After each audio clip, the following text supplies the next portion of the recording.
So that's what we got going for you. Multimedia superstar Jeff Passan. I don't know. Laid it on a little thick there. A little bit.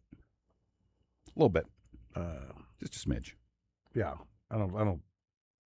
Let's not let things go to his head. Star, okay, but superstar? Yeah. Star, yeah. Star. Yeah, okay. Sure.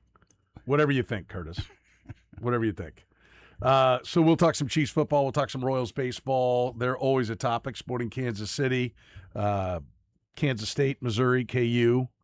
Always a topic here on the program, 913-381-810-810. We open up the phone lines if you'd like to chime in on the weekend that was. Still no football games. Next weekend, we'll have a Chiefs game on Saturday, 3 o'clock, their first preseason game. So a week from now, we'll be 5 days from here. Yeah, we'll be reacting to football. And we had a Thursday night game. Nobody played over the weekend, right? The Thursday night was the Hall of Fame game. Buffalo played.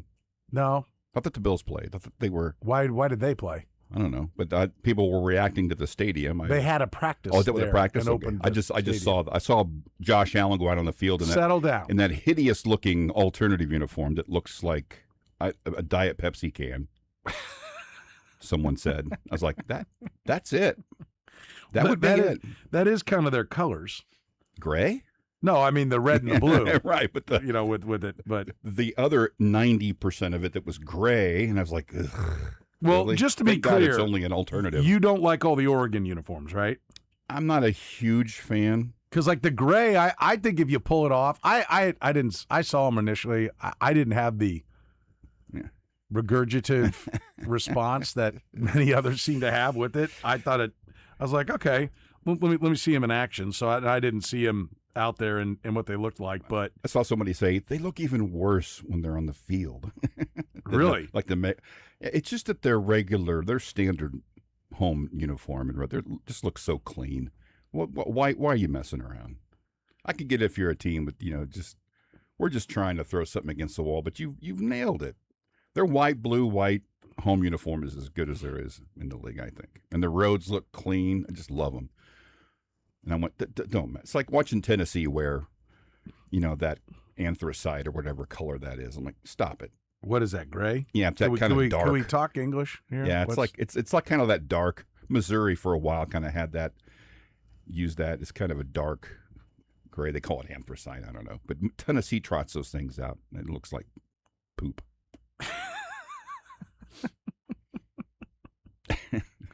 Well, since you brought it up, I talked to our buddy Sal Capaccio. Yeah. Are we going to Buffalo? Not today, no. Okay. I can text him. Should we? I don't know if you need one. I do. Yeah, I'll text him. Do it because there was a bunch of reactions. See if Sal's available. Sal did a little. Sal, by the way, no longer the sideline reporter. He is Bills insider for WGR, but the Bills took their media rights in house and did not keep Sal on the sideline. Mistake. I would think so. Yeah, absolutely. Nobody knows the Bills better than Sal. But he's still the Buffalo beat guy for WGR there in Buffalo. But yeah, Sal did a video of kind of like the Founders, what I'm going to call the Founders Club type of area. And it looked really impressive. He's showing where the players will walk through, and so fans can high five if you got the premium seats. Yeah. If you got the premium seats and the concession area and everything, and that there's windows into the press room, so you can stand outside and watch. I don't know why. I assume they'll pipe the audio out into that area, but if you wanted, you can see into the interview room. Bang onto the glass. Bang on the glass. And yeah, say, I think so. Hold their feet to the fire. Yeah, exactly. Don't let Brady off the hook. Come on, Capaccio.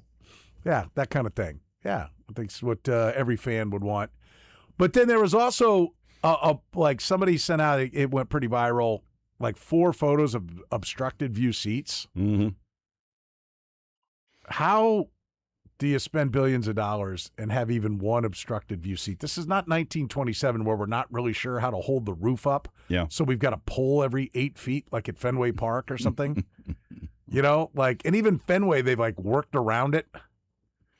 Like, I don't know how many obstructed view seats they still have at Fenway because they've kind of just like overhauled the stadium a little bit at a time. But 4 obstructed view seats. How does that happen? No idea. And there were 4 pictures, and someone said, well, it's just those 4 spots. And for each section where there's one, there's probably 5 or 6 other seats along that same row.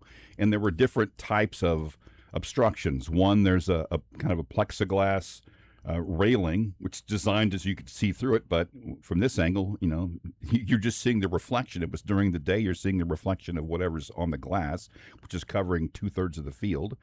There was one that was the railing of one of those lower level box seats that come out. You're just seeing the railing, so you can't see the end zone, right, on the far end.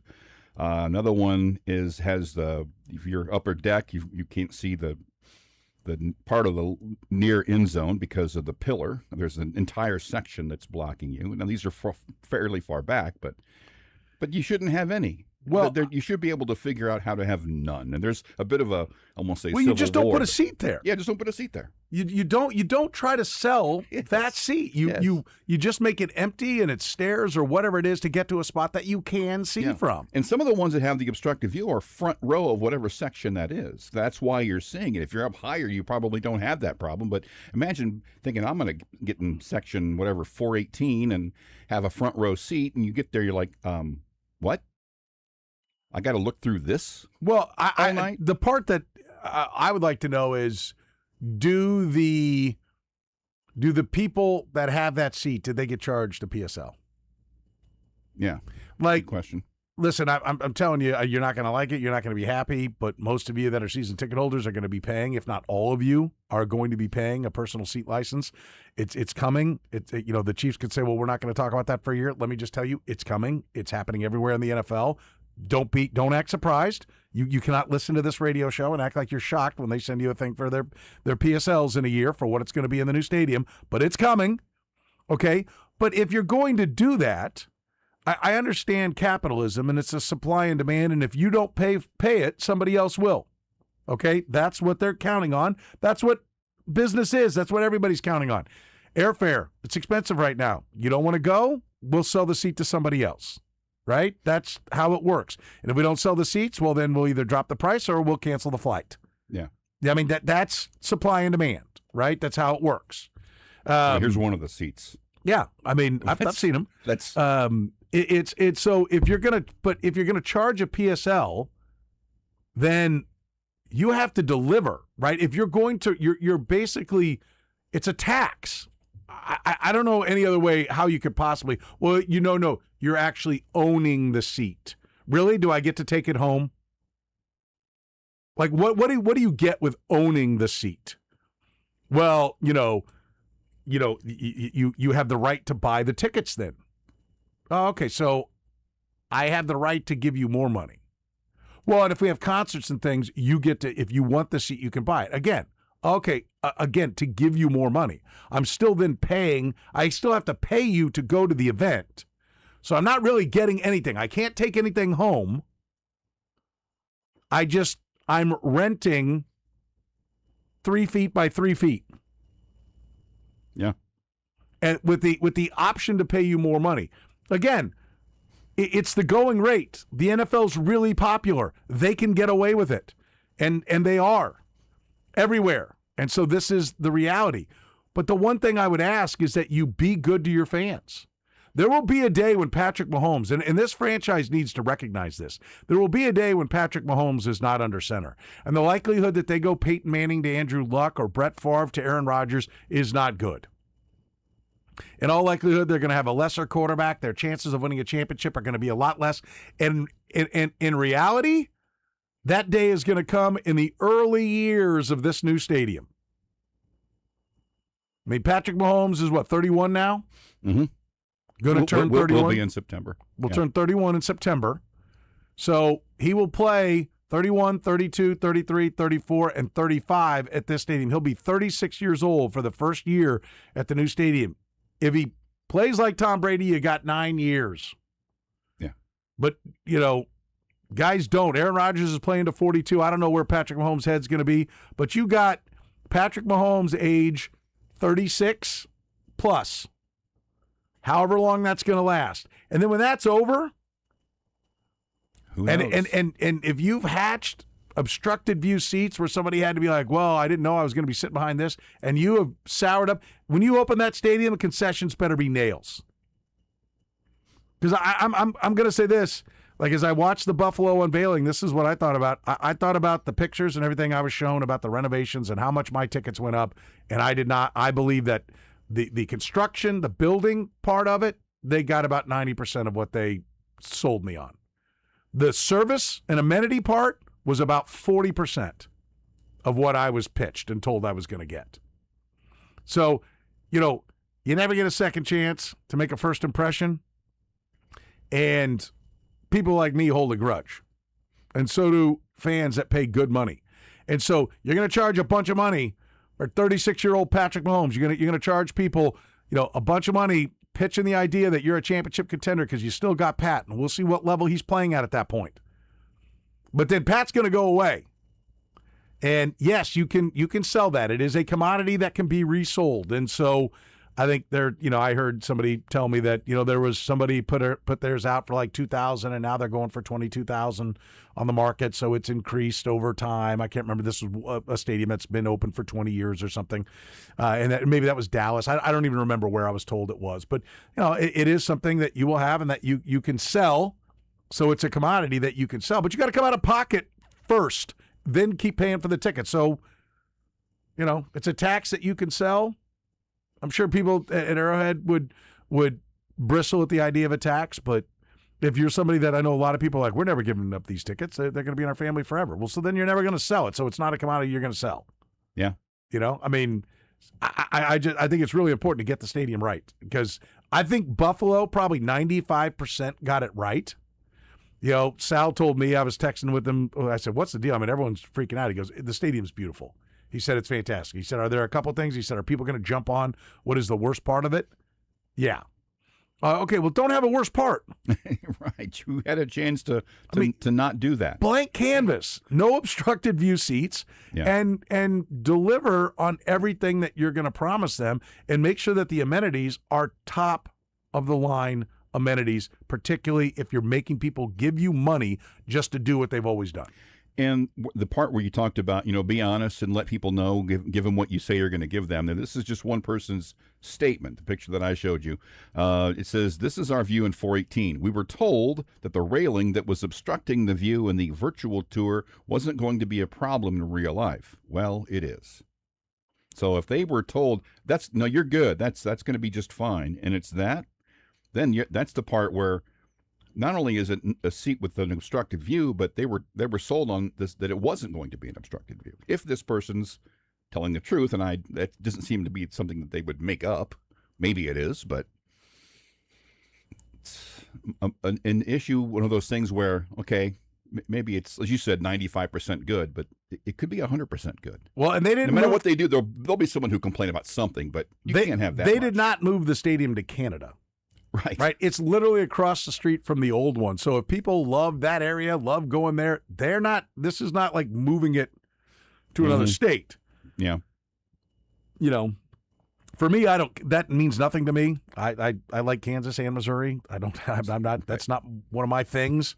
But for some people it is. And so even more so, you have to hit it out of the park. I mean, I think this is a great lesson for the Kansas City Chiefs as they're figuring everything out. Do not open your building and have anything that people could not like.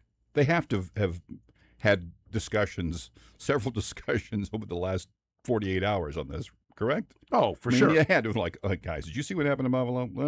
Let's talk. For sure. Absolutely. So, we'll see what the Chiefs do. Eric Bieniemy is back at practice.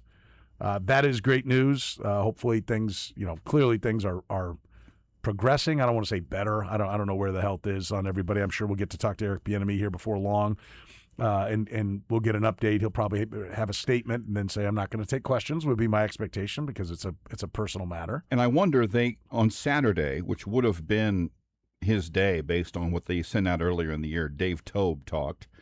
They said Tobe was set for Tuesday. I wonder if they might flip-flop that. We might hear from Eric Bieniemy tomorrow because it's Spagnuolo on Wednesday and then Reed again on Friday in their last day of practice before their game. So they don't practice Friday.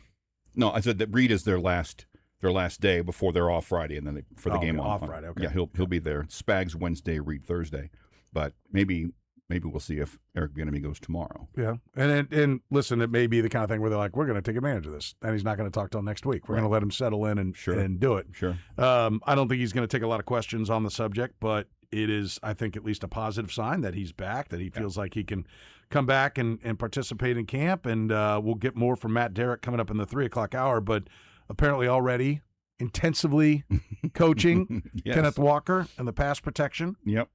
And even some of the defensive players have noted that it's kind of nice going up against, a defense or an offense that he's out there, because it makes you kind of ramps up the competitiveness for you as well. I think that's one of the things Nick Bolton said. So, yes, an emotional standard for them when he's out there. It's hard. We heard, I think, Patrick Mahomes talk about, that they've had conversations with him. He does Zoom things, but it's not the same thing when him being out there on the field. And that's a voice you can hear from, almost no matter where you are out there, when he's getting on somebody. So absolutely. And I think this is the time, Sam McDowell put it best, this is the time where he has the chance to affect things the most. Mm-hmm. And I think a great time to get him back when you're going through now, okay, it's starting to be the dog days. You've been hitting on the same guys now for over a week. This is the time you need somebody to motivate guys and keep them at their best. We're seeing more chippiness because of that. Yeah. Over the weekend. We had a couple spats over the weekend, so this is a great time for that. Yeah, and you obviously brought this guy in for a reason. You thought this is what the team needed, and so you get a chance to get him on the field and get out there working with guys. And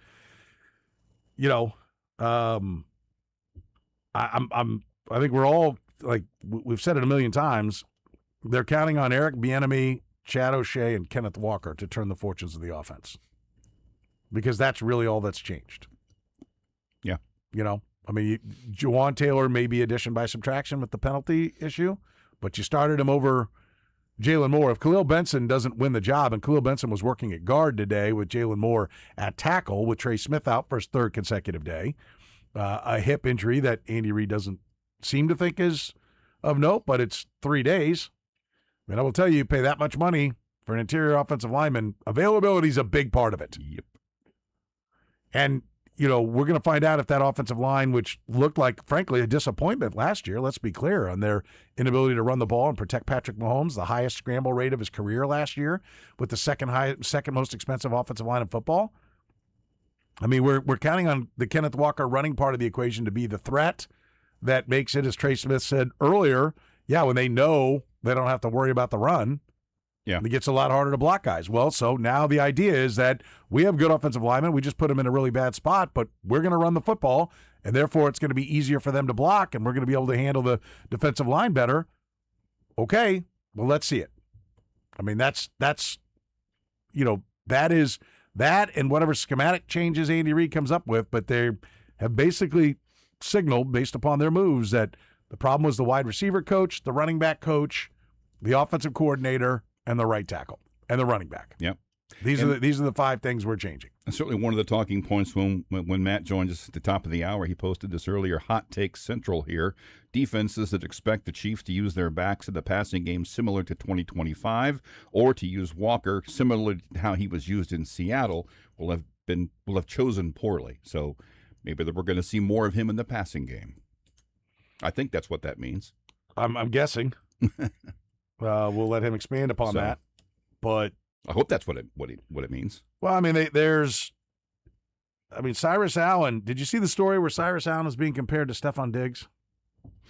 I did see something of that nature. We are watching a lot be put at the feet of a 5th-round draft pick. Yes. Has he barely been in a padded practice? So let's. I don't know that he has. Was he at practice today? Yeah, he was. I saw videos of him catching that's right, a touchdown. That's right. Okay, but I mean, it's because I'd like to look at to have this story for him be, hey, somebody who we might get a little bit more than you would expect. It could be a rotational guy. They may have found something nice in the 5th round, but we've gone from that already to irreplaceable cog in the Chiefs' offensive wheel. And if he has a decent year, and people think, well, we're expecting more than that, well, you shouldn't have been. It can be a positive. It can be a positive, but it does. That's what the wide receiver room is for the Chiefs coming into this year. It's so bad that, or lacking of star power, that a 5th round pick who just shows some elusiveness and pass catch ability, he can get open. Holy cow. He's Stephon Diggs. Yeah. No, that speaks more to everyone else, obviously, than it does to Cyrus Allen. But because if Tyreek Hill and, top shelf, another wideout was out there, people wouldn't be talking. Cyrus Allen would be also at practice today. Well, listen, Stephon Diggs, I'm trying to remember where. Was he a 2nd round pick? Or was he later than that? Let me see. Diggs may have been a 4th rounder. I'll tell you here 1 second. Fifth. Where? 5th in 2015. Oh, wow. Okay. Wow. Well, there it is. He's Stephon Diggs. You just look at the best. Let's stop talking about Look at the best 5th round picks ever. Well, then he should be Tyreek Hill. Then if it's a 5th round pick, if we're going to shoot for the moon in the 5th round, let's go with the future Hall of Famer. I fully expect there to be 6 1,000-yard receiving seasons in his career because that's how many Stephon Diggs has so far. 4, 5 100-catch seasons. Yeah. Listen. But he's no longer playing with, the AFC, the quarterback of the decade, first team quarterback of the decade. Stop. Okay, sorry. Bill Barnwell, the 2020's first team quarterback of the decade. Right now. Yeah, yes. I mean, maybe Patrick Mahomes can wrestle it from him. Yeah. He's got some things to by prove. upping his Super Bowl total to 4-0. And 2 in this decade. And remaining undefeated in playoff games head-to-head against him. Maybe he could get in front of him. I don't know. We'll have to see. But Eric Bieniemy back at practice. That is good for the Kansas City Chiefs and for Eric Bieniemy. So good to have him back. I want to talk some Royals baseball. I want to talk Jack Caglione. He had a monster day on Saturday. What is Jack Caglione going to be when it's all said and done? And what do the Royals do with him at the end of this season? By that, I'm not talking about trading him. I'm talking about signing him. Is there a contract that needs to be signed by Jack Caglione at the end of this year? 913-3-810-810, the phone number. Chiefs Royals Sporting, Missouri, K-State, KU. Always a topic here in the program, 913-3-810-810. We're off and running on a Monday.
You're listening to the program here on Sports Radio 810 WHB. Thanks for joining us. 913-3810810, the phone number, 913-3810810. You can hit me up on the Twitter. It's at SorenPetro, SorenPetro.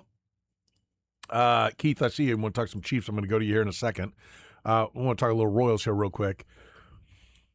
Jack Caglione. Mm-hmm. On, I believe, May 31st, he had 5 home runs.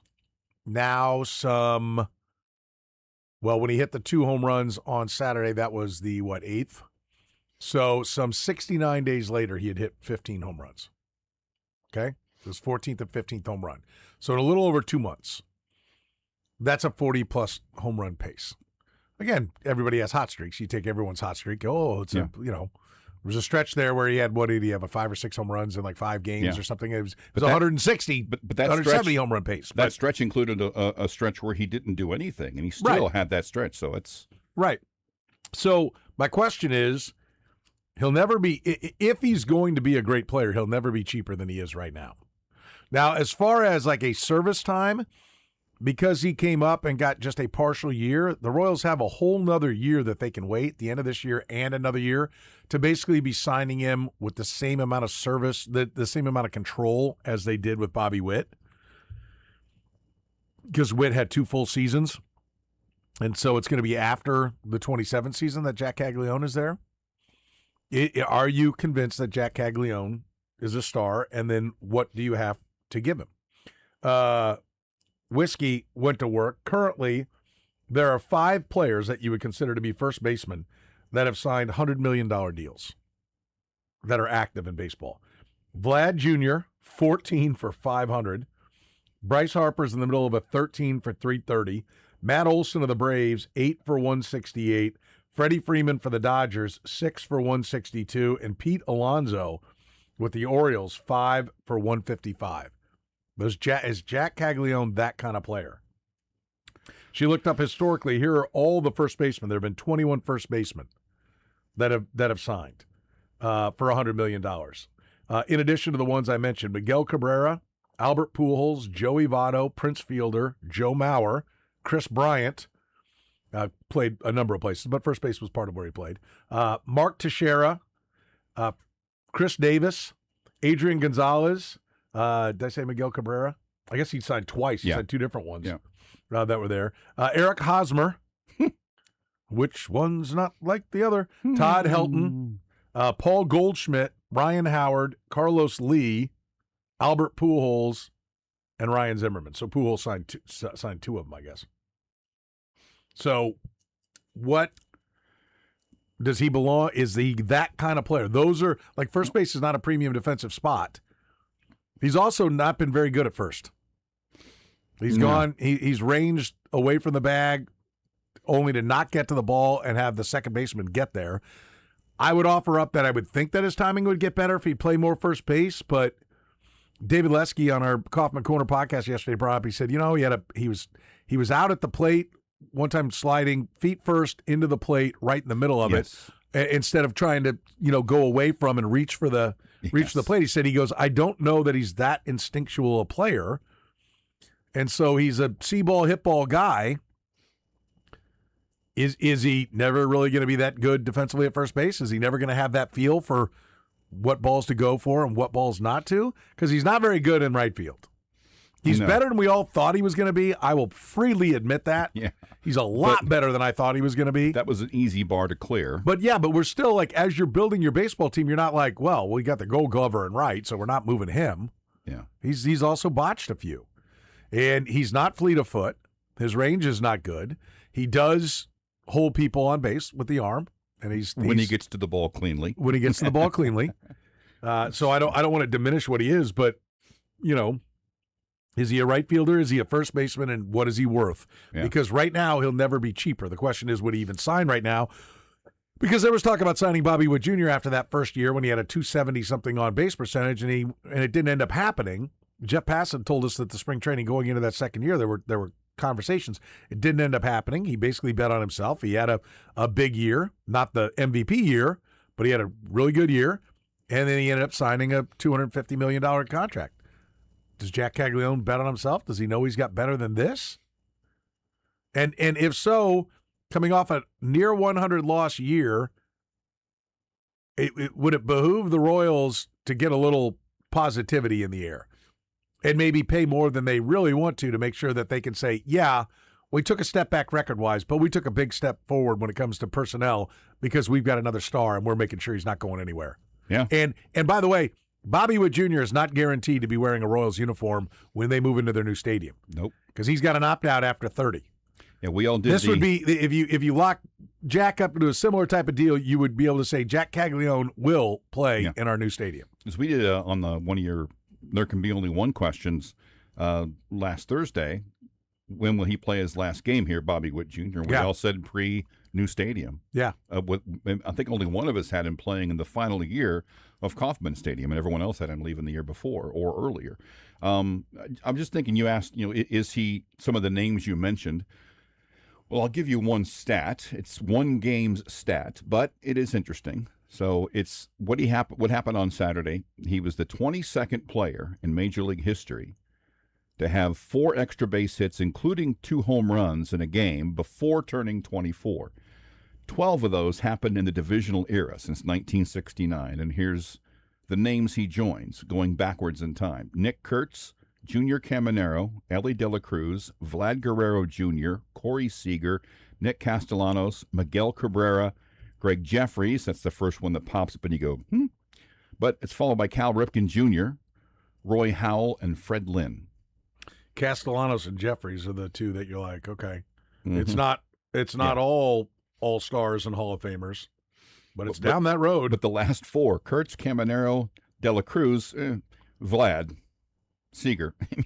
You got a Hall of Famer in Cabrera and Ripken, MVP, multiple MVP winner in Fred Lynn, or one-time MVP winner in Fred Lynn. I mean, that's I will something. say this: it gets a lot easier to give the money to Jack Caglione if you don't have $23 million and a 37-year-old starter. Mm-hmm. It's just something to think about with where your money is going right now. They've got a lot of money tied up in a 35 and 36-year-old starting pitcher. Next year, you're going to be talking 37-year-old Seth Lugo making $23 million. I mean, I think the Brewers. We got a friend who every time I talk about the Brewers turning and burning, it texts us, not the position players. They keep the position players. Yeah. Okay. Well, let's see if the Royals are going to keep the position players. Question is, are you ready to call Jack Caglione a player that belongs in that discussion? Because I don't think Jack Caglione is signing what Vinny Pasquantino signed for. No. If you're signing Jack Caglione, you're saying he is an absolute difference maker. He is a force. He is going to be a star, and we're going to buy into that free agency years. Show of hands. Is he an elite player? Yes or no? Curtis? I think he is. Kyle? I think he will be, yes. So you would be inclined to go down the road of locking him up? Yes. And you'd be fine with guaranteeing a bunch of money to make sure he's locked up? Yeah, I think so. I mean, I'd want to hear all my scouts and what they wanted to say, but I have not seen this kind of power. And I would say that we're going to sign him, and then I would tell my hitting department, and you make sure he hits. Yeah. Don't screw this up, because the power is immense. Yeah, but of the balls he hit on Saturday night, the one that might have been the most impressive was the one that almost hit out. Well, it was the double off the wall. Yeah, almost took out part of the fence and left straightaway left field. One oppo, yeah. Whew. But I think I would make it clear to him and the team and the fans that he's going to be playing first base. Well, I think that's the thing. If you're Jack Caglione, and do you want to play right field? Do you want to play first base? Like, that would be part of my negotiation. Is I'm the first baseman. Yeah. I love Vinny, but I play first. Like, enough of this. I did it for the team type of thing, but you figure out this club and set it up. If I'm the guy, then I'm the guy at first base. Yeah. And I know there's been some debates. I know Anderson and Mick and everybody got into it last week. Everyone I've talked to in the game, it's much harder on you to play right field than it is first. Yes. And first is where he's always played. And I would like to think that you could find an outfielder that can go get it in right field. And you can develop one of those at some point. Yeah. One more point on that. Okay. By the way, then we'll go to Keith. Of the 4, the other one I didn't mention was it just occurred to me as I was replaying it in my mind. That was a pitch that he often had trouble with last year, even early this year. Which one are you talking about? The double that went right down the right field line. That was low and outside. And he pulled it. Yes. I mean, he was whiffing at everything out there. And he took that ball, dug it out, and rifled it over the first baseman's head into the right field corner. that's growth as a hitter. So he hit everything hard that night, even pitches that he got fooled by He before. did. And he has immense power. And listen, it doesn't matter where they go over the wall, but I will tell you at some point I would like him to turn on more because it means he doesn't have to just square it up and hit it perfectly to go out. He has so much power that he can kind of pop one up and get it out if he can turn on the ball more. Yep. And that was one where he went on an outside pitch and turned on it and sent it down the line. Mm-hmm. 913-810-810. Keith, going to lead us off today. You're in the program. Keith, what's going on, buddy? Thanks, Ran. Appreciate it. Let me call in.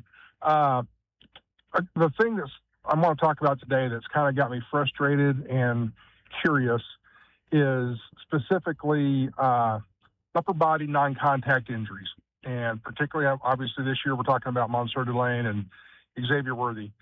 And I'm a little bit older than you and Curtis, but years ago, and I can't remember when, memory slips me, but I read an article that stuck with me, and it was an article where an offensive coordinator, I think it was talking about ripping his guys for hitting the ground during unpadded practices. And the whole point of the conversation, or that part of the article was, there's no drill, no rep worth a broken collarbone or a separated shoulder when you don't even have the shoulder pads on. And it serves two purposes. Number one, protect the shoulders and the necks. Don't get anybody messed up and hurt on a non-contact drill when there's no need for it. And at the same time, by definition, the quarterback's not being hit and make the quarterback be more accurate. And what they're basically saying is, you do your normal in-control catch radius, so the quarterback can't hit you. We're going to be talking to the quarterback.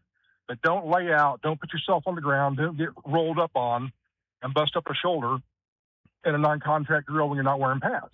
And it just stuck with me for years. Wow, that's a pretty interesting concept. You know, old school was, buck it up, rub dirt on it, go hard. Well, right. Yeah, but you don't have pads on for a reason. And these guys running as fast as they run with the impact forces they have, hitting the turf with no shoulder pads, why? And again, I agree. There is no rep worth Monsieur Delane messing up his shoulder or Xavier Worthy messing up his reconstructed shoulder. Yeah, I would agree. I will tell you that in practice, they are constantly shouting at them, stay up, stay up, stay up. I mean, that is a point of focus. They don't tackle to the ground. They wrap and release. But it is football. It is a contact sport. I mean, there are guys that end up, on the ground. I mean, it's hard to, like you said, fly around, arrive there with show your speed and ability to get there and arrive ready to do damage and then stop, don't do damage. So it does happen. But to your point, I think your point is a very good one, but I will tell you that they are constantly telling them anytime anyone hits the ground, there are 3 or 4 coaches yelling, stay up, stay up. So that is their goal in their practices. Now, I will say this. This was long enough ago when the game was a little bit different and coaching was different, because I also remember this guy saying, this is up on the receivers. The receivers are the ones that are going to decide if they're going to lay out or not the defensive back. And they told the receivers, if you're going to do that, we're going to run you. That's how old school this was. And that was back in the day. Okay, you want to be hard-headed, you're going to run. And they're basically forcing these guys, do not lay out to catch the ball. We see you're there. The quarterback's got to hit you. And we'll talk about catch radius and the quarterback not being accurate, but you run your route. Don't lay out for the ball. You be where you're supposed to be, and if the quarterback gets the ball, you make the catch. But don't lay out for it. Yeah. It just stuck with me all these years. It just stuck with me. I think it's good advice, Keith. I get it for a guy like your point about Mansour Delane. I'm going to let you go, Keith. I appreciate the call. A Mansour Delane who's on this team, Xavier Worthy who's on this team. The other guys that are trying to make the team, it's a little different. To tell them, like, if you're on this team, okay. And you almost need the organization to tell you, you're on this team, don't do it. Like, to your point, like obviously this coach was. He wasn't trying to figure out who it was, or if he was going to do it without knowing who could lay out and make the catch. There's also an element, I'm sure there's a lot of coaches out there that are bristling at what you're saying. Like, if you want to play physical football, you need to practice physical football. If you want to be able to make diving catches, you need to make diving catches. And I'm sure there's the other side is like, yes, we may have a few more injuries along the way. However, we're going to be a tougher, more physical football team. I mean, that's just the mindset. You have to kind of walk that line to get the ultimate out of your team. I do think if you want to be a good tackling team, at some point you have to tackle. Now, this team is not the most physical practice. They practice hard and long and a lot of plays and a lot of snaps and all that kind of thing. But they've generally been, especially from the secondary, a very good tackling team, which is always really impressed me because there is not a lot of tackle to the ground that goes on in training camp and certainly not in practice, yet they end up being a pretty good tackling team. So I think one of that's, maybe it's the scouting department that deserves the credit on that, is that they push that skill up the board so they draft guys that can tackle. But I think you make a valid point. 913-810-810, the phone number 913-810-810. You're in the program.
You're listening to the program here on Sports Radio 810 WHB, 913-810-810, the phone number. Matt Derrick coming up. We'll talk some more Chiefs football with Matt Derrick in our 3 o'clock hour, 2-minute drill at 4. Jeff Passan in the 5.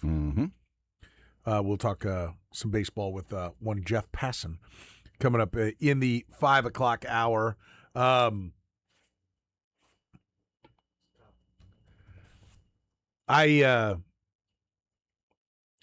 I will tell you that what would you think a contract would take to get Jack Caglianone signed? What would be fair? What would he sign for? Is it $100 million? Do you have to go? Probably so. To get him to go now. Yeah. I think it's. I think again, it might be an overpay, but as you said, I mean, do you believe in this guy or not? And I think that's the kind of move. I totally agree with the idea that if he's going to be a superstar, that he'll never be cheaper because if he's going to be a superstar, it's going to take off quickly. Right. So this will be the last stop where you can get him for something less maybe than a massive superstar contract, but you may have to push closer to that because he might be him and his agent may be thinking the same thing. He and his agent. 913-810-810, the phone number. Let's go to the phones. Giovanni, you're in the program. What's up, Giovanni? Hi. I was listening to your guys' conversation about Jack Cagliano's defense earlier, and I think an interesting part of the conversation is that he pitched once a week for 3 of the last 4.5 years. I think there might still be some development to be had defensively in his game at first base. I think everybody has the right to get better for sure, and that's I definitely think he would be better at first if they played him at first. There's no doubt. The question is he going to be marginally better, or is he going to be a good first baseman, or is he going to be a guy that needs to hit 40-plus homers, or realistically, you want him at DH? I mean, I don't know that you want to be locking up a DH if he's just going to be, a butcher at whatever spot you put him at. I mean, are you ready to say that he's going to be a high caliber defensive first baseman off what you've seen so far?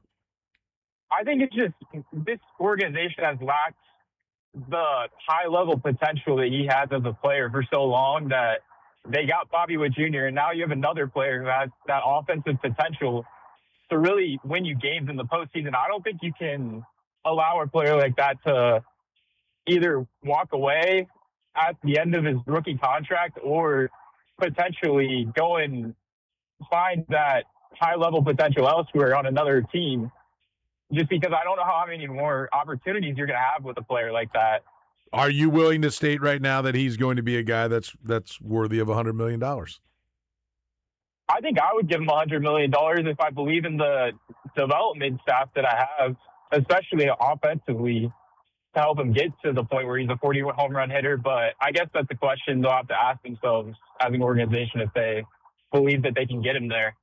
Well, and that's where, and I appreciate the call. Thanks, Giovanni. I for me, that's why I add, I'm going to sign him, and you're going to make sure he hits, or I'm going to fire you, because I can't fire him once I sign him. Right. So if this guy doesn't hit, you're out. So everybody put your hands in the air. Who thinks this guy's a difference maker? And if anyone in the hitting department says, yeah, okay, and your job is tied to his success. If he fails, you're out. I mean, I think, which should be understood. The response should be, I know, that's what I'm here to do. Right. I expect that from myself. In fact, if he doesn't hit, I'll resign. As Drake says to us. Should be the answer that you get from your hitting people. That's literally my job. Yeah. I mean, I do think it's like we can all sit here and say, yeah, sign him because it's not our money. That makes it easy. And I'm not saying that's what Giovanni did. I mean, he gave it some thought. He's like, yeah, I think I would. But knowing that your job is going to be tied to it, as a fan, we can just be like, I like him, sign them all, just spend more money. But when you're sitting in J.J. Piccola's chair, there's a limit to where the resources are. But I think I've seen enough of the power. And now what my focus would be is, do I have the right hitting guys in place? Like, can we get him to turn on the ball? Because if he can turn on the ball, the sky's the limit. Yeah. And if he doesn't turn on the ball, then he's going to be really good, but he's going to get old fast. Mm-hmm.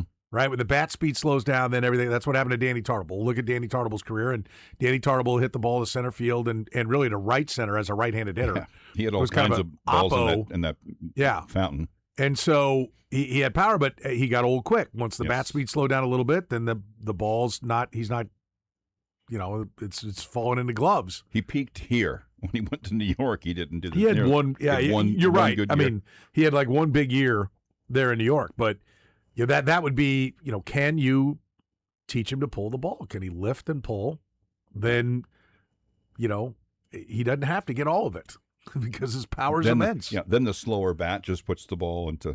It's still home run territory. Yeah, I mean, and so like that is the reason the fact that he's not pulling the ball is a reason to not sign him. I mean, let's be clear, because we're talking about buying in at age. What is he? What's his age exactly right now? Because if you're going to sign him up, like Bobby Witt's deal was basically a 7-year deal with 5 add-ons. So if you say, okay, we're gonna lock him up, same kind of deal, 7 years. 23 years, 182 days. Okay. He turned 23 in February. Okay. So then you would be locking up 24, 25, 26, 27, 28, 29, and 30 for the 7 on a 7-year deal, and with hopefully options then on the other side of it. And if the power numbers you think they're kind of moving a year earlier, is 26 to the 27. With him, it's probably a little earlier than that. You could be getting the easily the best power years of his career, if not as good as what he's going to do after that. And I'll say this, the thing that's also weighing on this is, what is the system going to be? Are you going to not sign him, and then part of the negotiation is you end up only having control of players for 4 years instead of 6? Mm. And that's a reason for Jack Caglione to not sign. Well, what do you think the next collective bargaining agreement is going to be? Is there going to be a salary cap? Do you give him a bunch of money and then wow, we've got too much money tied up in 2 guys because we've got a cap? I find that hard to believe that 2 players would put you to that point. But not knowing the landscape of what it's going to be does make it a little more difficult. But I think for the Royals, you're not signing 5 big mega free agents, so you ought to be able to get this done. This would be your core. Jack Caglione and Bobby Witt Jr. You got to be right about whether or not Jack Caglione is a core player for your organization.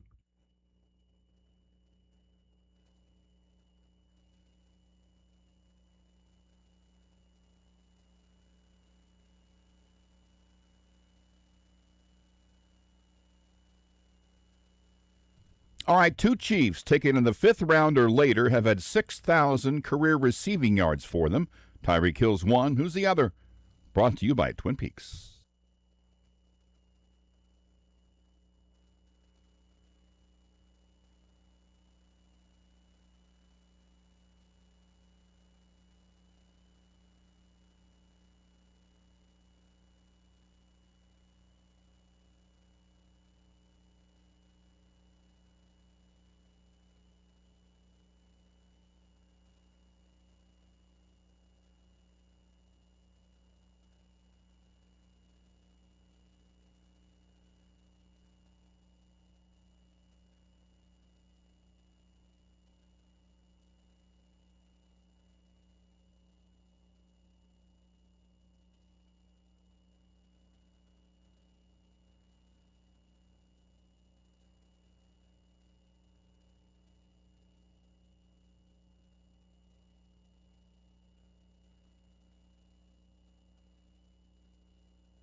Hour number 2 of the program begins right now. We welcome our buddy Matt Derrick, brought to you by our friends at Gann Asphalt and Concrete. Get signed up right now. Get on the schedule if you want to make a great first impression with your business. If you own or manage a business, Gann Asphalt and Concrete can protect your parking lot, make a great first impression with a beautiful, brightly striped perfect parking lot. They do it all: resurfacing, seal coating, striping, concrete work. Their experienced crews have been solving parking lot problems for more than 30 years. You can find them online at GannAsphalt.com. That's GannAsphalt.com. Matt Derrick, how are you, my friend?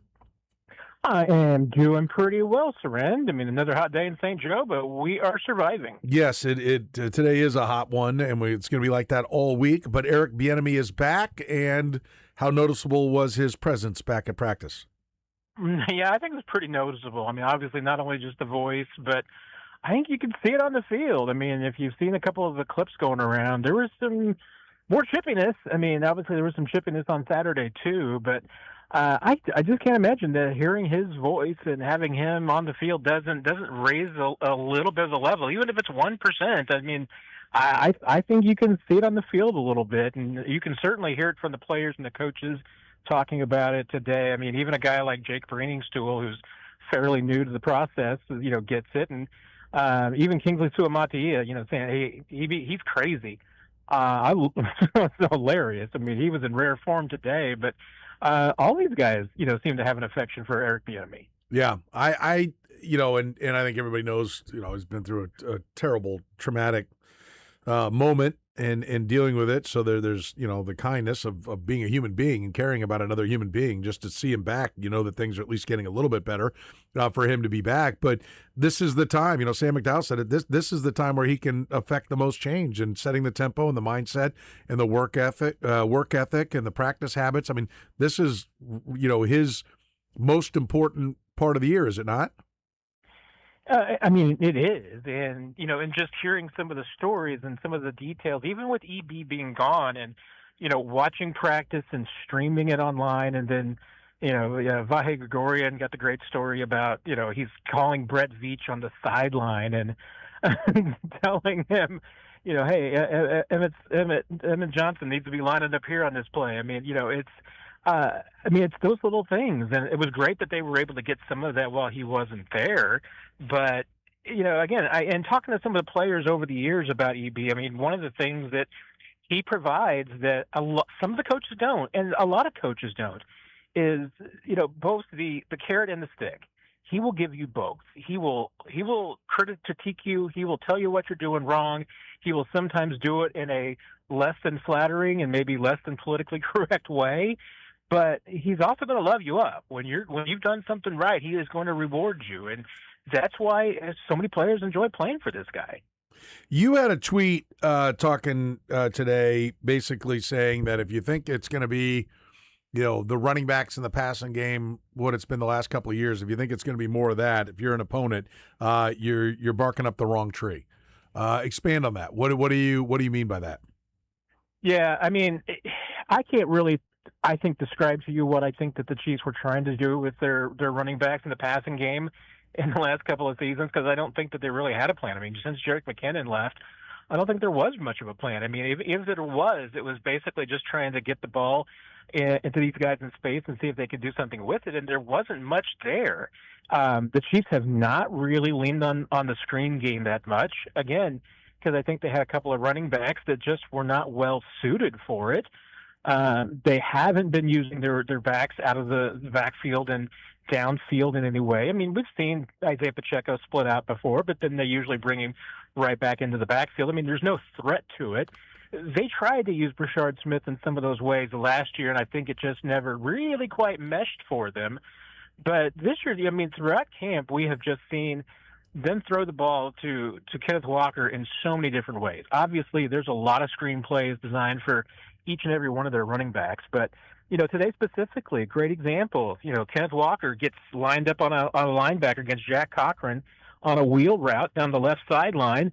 Perfect throw, hauls it in. It's an easy touchdown. It's some of those plays that we have just not seen. And you talk about having your running backs make chunk plays and something that's been missing from this team in the last few years. It's not even on the ground even. I mean, they haven't been able to make chunk plays in the air. There's going to be some. I mean, this team, I mean, I think not only going to see, some big runs, I think you're going to see some big pass plays out of this backfield too. Yeah, I hope so, because unless Xavier Worthy's going to suddenly get healthy and suddenly be able to run a full route tree, like where are the big plays going to come from this offense? I mean, we're counting on Kenneth Walker to pop some runs, but I mean, you almost feel like the big plays are going to have to come from the running backs in the passing game too, don't you? Yeah, for sure. I mean, and I think that they've got. I mean, once again, I mean, this offense this year, it's designed for multiple parts to work together. And the scary thing is, I think if one leg of that offense falls apart, the entire offense might fall apart. I mean, we'll see. But it's designed on being able to take Travis Kelce into account. It's designed to be able to get the running backs involved, both running out of the backfield and catching the ball. And it's designed for Rashee Rice and Xavier Worthy and some of their other receivers specifically to be able to do some things. I mean, Tyquan Thornton to be able to add a deep threat to this offense. I mean, these are all critical pieces for them. And if one doesn't work the way that they want, I mean, I think it could be a problem. So we'll see. But you're right. I mean, if we've known that this team has had to play without some of its receivers, and again, they've been having to play in training camp without some of their starting wide receivers.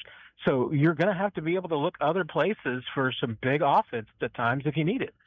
There was a moment in practice where it looked like Eric Bieniemy was maybe getting after Kenneth Walker on his pass protection. Did you see that? I missed that one, but and honestly, I mean, I can believe they're getting on any of those guys. Although I know that the Chiefs at this point feel like Kenneth Walker and the Mardi Mercado are probably their best two run protectors or pass protectors in the backfield. Doesn't mean they're the best in the league, but maybe the best on this team.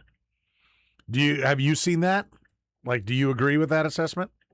I think it's up and down. I thought Walker had one really good rep today, and I didn't see Bieniemy get on the one that I thought was a little bit less than spectacular, but that might have been the one. But he's been inconsistent. I think the DeMercado's a little bit more consistent. Emmett Johnson's got he's got the want to. He has no technique yet. I mean, you can tell he really wants to pass protect, which is the first thing you have to do. It's just, he's had really no experience at it, so he needs some work on it. But it's been better than I expected, at least, Red.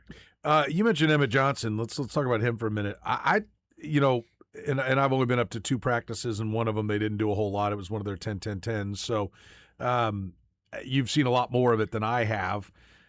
But he kind of, the day I got to see him catch a number of passes, he seemed to fight the ball a little bit, which surprised me because he was an effective guy at Nebraska, statistically speaking, in their passing game. Is that been the routine, or did I maybe just catch him on a bad day?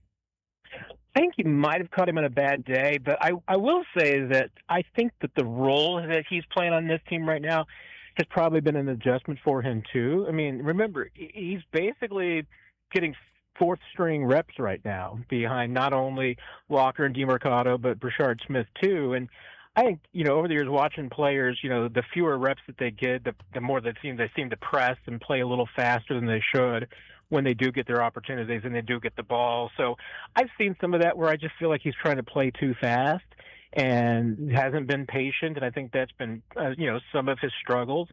But again, I mean, we've made the jokes, but I don't think that they're really jokes. Emmett Johnson probably is going to be the 4th running back on this team. There's nothing wrong with that. Who's third then? I mean, right now, Brashard Smith is at least getting the touches of the 3rd running back. I just want to make sure. I thought that would be your answer, but I wanted to make sure that you didn't have, an undrafted guy in front of him or. No, and EJ Smith and Jaden Ott have their moments, but they're clearly further back. So, maybe they're practice squad candidates, maybe not. But here's the thing about Emmett Johnson. Like I said, I mean, he might have been the best running back on this team a year ago. In fact, he's maybe fourth best on this year's team. I mean, it should give you some encouragement for this year. Yeah. Are you surprised? I mean, I don't know. I don't think we've covered this, but are you surprised that they didn't go get a fullback this offseason? Not really, because Andy Reid just seems to have moved on from that. I mean, and maybe it's a little bit of Brett Veach too, because I know once again they they feel like that they only use a fullback for a handful of plays. So unless you've got one that you think is a super special teams player as well, like Anthony Sherman was and Michael Burton, those guys were, they at least didn't feel like it was just a roster spot for a guy that was only going to get maybe 4 to 6 offensive plays a game. But then they seem to think that they can use their tight ends in those spots. Not sure it's been as effective as it used to be with Sherman and Burton and those guys. But I think that they've moved on and Andy Reid just decided, hey, the fullback isn't really a luxury you can afford anymore. It is. I get it that there's an element of like, they're not playing a fullback in college. Where are we supposed to go find one? We're supposed to go make one. When I think of like Juszczyk with the 49ers, like I can't believe that there isn't somebody, that there isn't more of a market for the, 5'11", 230, 240-pound guy that can catch the ball, right? Like I would think that would be a valuable one back in college. And there just doesn't seem to be any of them. Every single guy who's a running back, other than Derrick Henry, seems to be 5'9" to 5'11", 200. and 205 to 220 pounds. Yeah, I mean, and there for a while, I mean, a lot of teams were saying, I think even Brett Veach was in this philosophy that, your ideal running back should be about 6 feet, 210, 220. To be able to stand up to the punishment of the league, but now they want more speed than that. So yeah, they're getting, I think, a little bit smaller and in some ways maybe a little bit more of a bowling ball. But again, you kind of talked about it. I mean, why are there no fullbacks? Well, there's no fullbacks in college. Even some of Carson Steele was an example of maybe a guy that they were really kind of thinking about using as a fullback. And I mean, he made this team as a halfback. Let's be real. I mean, they tried to use him as a fullback, but he just never really picked it up. I mean, if colleges and high schools aren't using fullbacks in the way that the NFL is going to use them, I mean, then you're really talking about taking somebody and turning them into that, whether it's a linebacker that maybe played a little offense or it's a pudgy running back that you want to try and do that to. But, I mean, these guys don't have any experience coming in. So, I mean, there's just so few fullbacks out there that, I mean, if you want to have one in the NFL these days, it's almost like you just have to go out and find a guy that you think has the skill sets and then teach him how to play fullback. Yeah, no, it is. I mean, I get it. I mean, there's plenty of them in high school, but they're you can't find them in college. I mean, who actually has a, which to me is something that I think is going to change. I think, as we're watching, the Rams and the 49ers, run with power and do those kind of things, I think you're going to see that change in college as well. Somebody's going to be like, well, let's physically hit some people here. And I think you'll see a little bit more of that, but it is amazing how you can't find the big running back anymore. I mean, they're just not there. I think you've talked about it. I mean, Tonga looks like a guy that, has been using that role before, and maybe the Chiefs might find some uses there. Peter Woods has done the same thing, and he's run with the ball. So, I mean, I'm definitely, if you're putting the over-under on touches for Peter Woods this year, at 0.5, I'm hammering the over, Surrend. I think he's going to get a touch or two, maybe more. Who knows? But I definitely think there's a possibility you might see those guys in the backfield at some point. You like Peter Woods over Tonga? I mean, I've seen Peter Woods with the ball in his hands, both in college and at at least at the practice level here. And yeah, I mean, I'm fine with that. I mean, it's a short yardage situation thing. And you can obviously deke off of it too, and you can use him as a fullback. I mean, there's a lot of things you could do with that, but I trust him. I mean, he looks like he knows what he's doing, and he's strong enough to hold on to the football. So I don't have an issue with that at all. I mean, I don't know if Tonga's ever had the touch. I know he's lined up as a fullback and been a blocker, so that again would be fine by me if I'm Andy Reid. Yeah, I'd love to see both of them back there. Let's go full house backfield. Tonga leading Woods through the hole. I tell you what, I keep getting so excited every time I see some 21 personnel out there, and they've got a couple of running backs, and they've done some interesting things with that look, Soren. I mean, I like it. Anytime you put two running backs in the backfield, I like what you can do. Yeah, well, I want 2 defensive linemen in the backfield. That's what I want. Let's you got 1 yard to go. Okay, here's 600 plus pounds, coming through the 2 hole. Here we go. I'm all for it. With this offensive line, it's probably a pretty good size hole too. When do the Chiefs don't seem to be concerned about Trey Smith? When should we get concerned that he's still not at practice? I mean, since Andy Reid says it's not long term and all, and you went to go see a specialist, reconcile those two, if you will. But I wouldn't be too concerned until probably next week. I mean, if they kept him out this week just to let it cool down and everything, then I think that would be fine. But if this is extending into a second week, that would make me wonder about, and hey, back injuries and I mean, this is a hip and everything like this, but Trey's had some of these that's bothering before, so I would certainly, if I'm them, let it settle down and everything. But if it goes 2 weeks and it ends 2 weeks, then I would be thinking to myself, it's a little bit more than short term that you're getting over with. Yeah, at some point, you want to be good at football, you got to practice football. So I don't get concerned until we get past all the preseason games. If he gets 2 weeks of practice, if he doesn't play in any preseason games, which it does not sound like that's going to be the case, I want to be clear. But if he wouldn't, but he's back at practice for 2 weeks, when they come back from the final preseason game, then I'm fine with that. I think he'll be okay. But it does kind of concern you a little bit that the hip, the leg injuries. I mean, any injury is concerning. I don't know that one's worse than the other. I mean, if you got a shoulder problem and you're an offensive lineman, you got to push and pull and all that kind of stuff. So that's bad too. But yeah, it's just, it's not a problem yet, but it could be before it's all said and done. Until we see him out there, you go, okay. You say you're not worried, but he ain't here. What do you take away from Khalil Benson working at right guard with Jalen Moore at right tackle? What does that say to you about where things are, at least as the right tackle spot goes?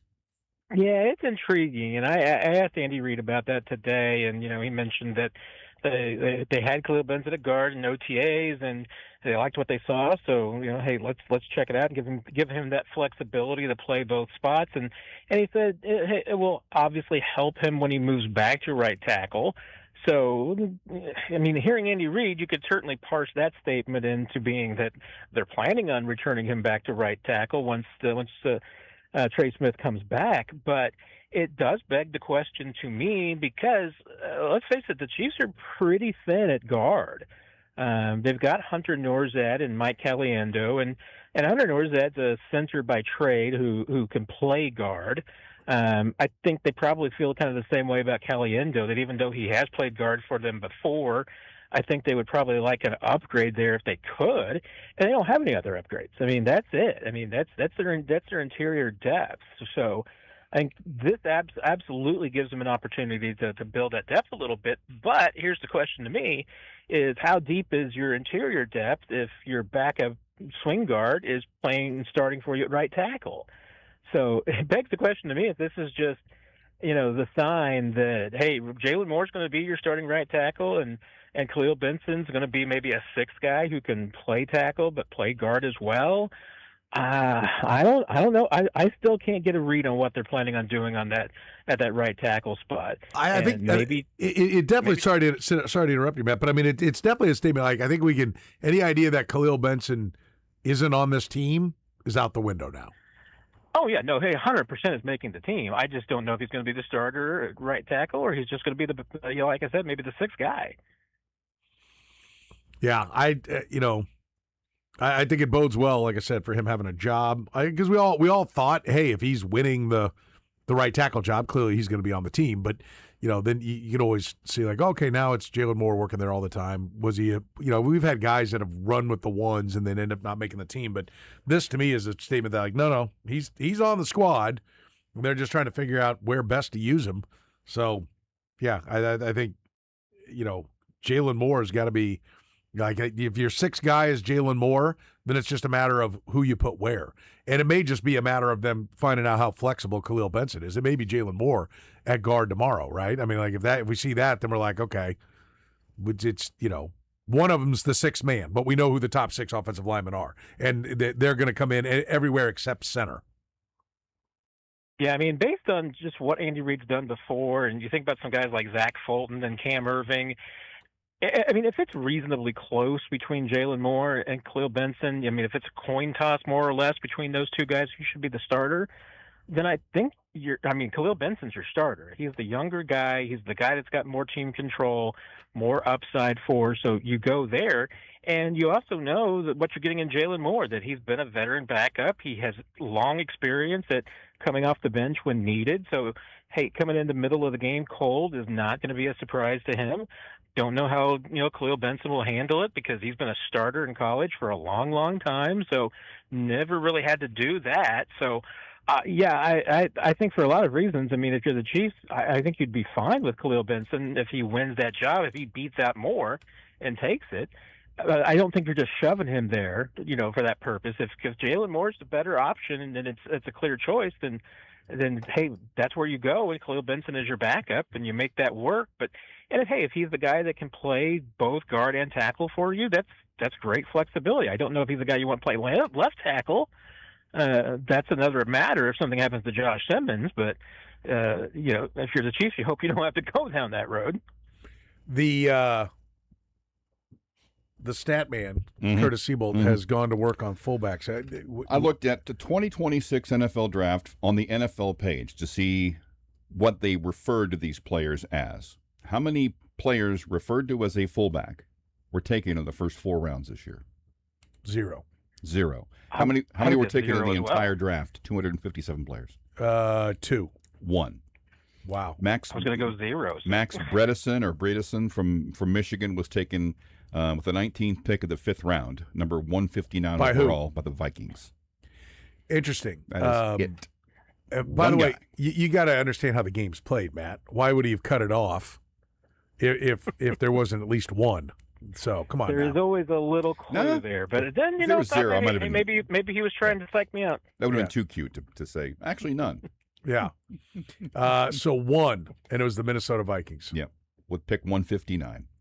And probably not making the team, but you never know. I'll bet he does. I don't think Kevin O'Connell takes a guy, uses a draft pick on someone that he had on the offensive side of the ball, and then goes, "Yep, nope, I blew it." I'll bet he makes the team.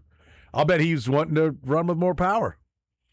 I do think that something to monitor this year. Yeah, I think it's something to look at in the colleges too. I think all the the defenses have gotten pretty light on the college front as well. So I think somebody could zig while the others are zagging. Or I think back. I know I'm partial, obviously, to Syracuse, but I remember when Donovan McNabb was there, and they ran a freeze option out of the eye, but they would throw. They would go 3 wide and do things, but they ran an option, and they had Moose Johnson at fullback, and then random guys at running back, and they were an incredibly effective offense because they could play with power, but they could also send guys out. Moose Johnson was a borderline Hall of Famer, for crying out loud, as a true fullback. Yeah.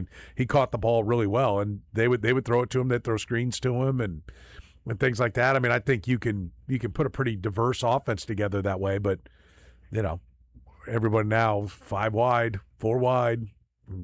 Well, and K-State's a great example of an offense that'll do that. And they had what's that kid's name? I can't remember. That was kind of their fullback, H-back, that was kind of undersized for the spot. Or maybe it was KU that was doing it.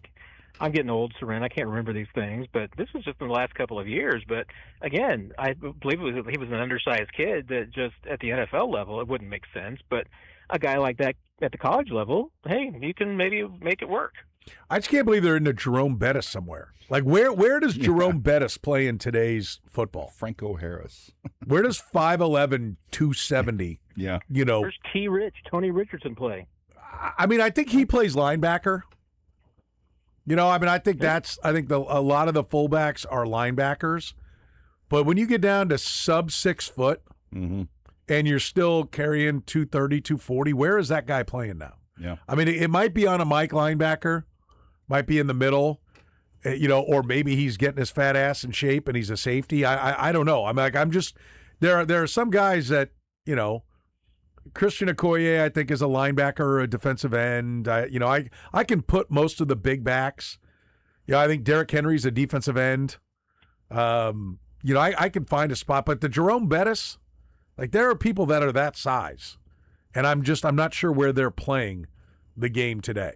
And they're not. It's not like, well, they're in the NBA. No, We probably got him on a weight program to get him down to two shorter and playing somewhere else. Yeah, possibly. maybe. But I mean, he's big. He's a big, thick guy. I mean, I know he's always had a belly, but he was a big, thick guy. Yeah. You know, he wasn't playing at 211. No. You know, that wasn't going to happen. All right, let's take a break. More with Matt Derrick, our Chiefs insider from Chiefs Digest, joins us here in the program. He's brought to you by our friends at Gann Asphalt and Concrete for over 30 years. Gann has helped Kansas City businesses maintain safe, professional-looking properties, whether you need asphalt paving, crack sealing, concrete repairs, or parking lot striping. Gann delivers quality work you can trust. Visit GannAsphalt.com for a free estimate. The program with Soren Petro. Yep, this is the way it is here. Weekdays from 2 to 6 on Sports Radio 810 WHB. All right, my guys at Applause Custom Sight and Sound are Kansas City's best when it comes to smart home technology, in-home theaters. You want the ultimate setup for your NFL game day. You want to watch some NFL football? How about multiple screens? 3, 5? How about a whole video wall where you can keep track of every game? Listen, the best sports bar in town is my basement. That's what I think. It's got everything I want, and Applause Custom Sight and Sound built it. I can watch 5 games all at once. It's all integrated, easy to use from the touchscreen right there on my smartphone or a touchscreen there at the bar. We can have everything going. Listen, I got a button at the top of the stairs that says all off. So that means if, Curtis was over and left the light on in the bathroom and the TVs are on and the lights are on, doesn't matter. When the games are over and the night's over, I press that button, it turns everything off. We got that for the whole house as well. That's always nice to know. Did the kids leave something on upstairs? Doesn't matter. I hit the all off and we know everything is off. How about being able to basically program to where you have your vacation button? I press one button when I leave the house and the lights go on for basically what the average has been for the last couple of weeks. So it still looks like we're home. Security and surveillance, yep, 360-degree views. I can see it on my smartphone right now. They do that as well. True smart home technology. And they've been doing it for more than 20 years in an industry where most companies don't even last 2. So if you want the very best in smart home, smart office technology, if you want the very best in in-home theaters, call the very best. Call Applause Custom Sight and Sound today. 913-498-1183. Find them on the web. It's applausetheater.com. That's applausetheater.com. Hey, this is SSJ, and when I'm looking for a great place to grab a bite, enjoy a drink, or kick off a night out, I'm heading to Joe's Next Door in KCK. Right now, Joe's Next Door is making your afternoons even better with happy hour specials every Monday through Friday from 2 to 6 p.m. You can get half-price appetizers, plus specials across the entire cocktail, beer, and wine menu. Joe's Next Door is located right next to the original Joe's in KCK. Make plans to stop by and enjoy happy hour today. When was the last time you checked your mortgage? You check your bank balance, you check your bills, but your mortgage may be one of the biggest monthly payments you make, and it often goes unchecked. This is James Hawkins, president of Golden Oak Lending. A free mortgage checkup could help you find ways to lower your payment, pay off high-interest credit cards, or put your home's equity to work. Call Golden Oak Lending today at 913-890-GOLD. Golden Oak Lending, join my blues. NMLS 114937. When my entire family keeps going back to the same place, you know it's the real deal. Stephen St. John here from our friends at Plaza Aesthetics and Wellness.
All right, the Twin Peaks, end of the hour answer.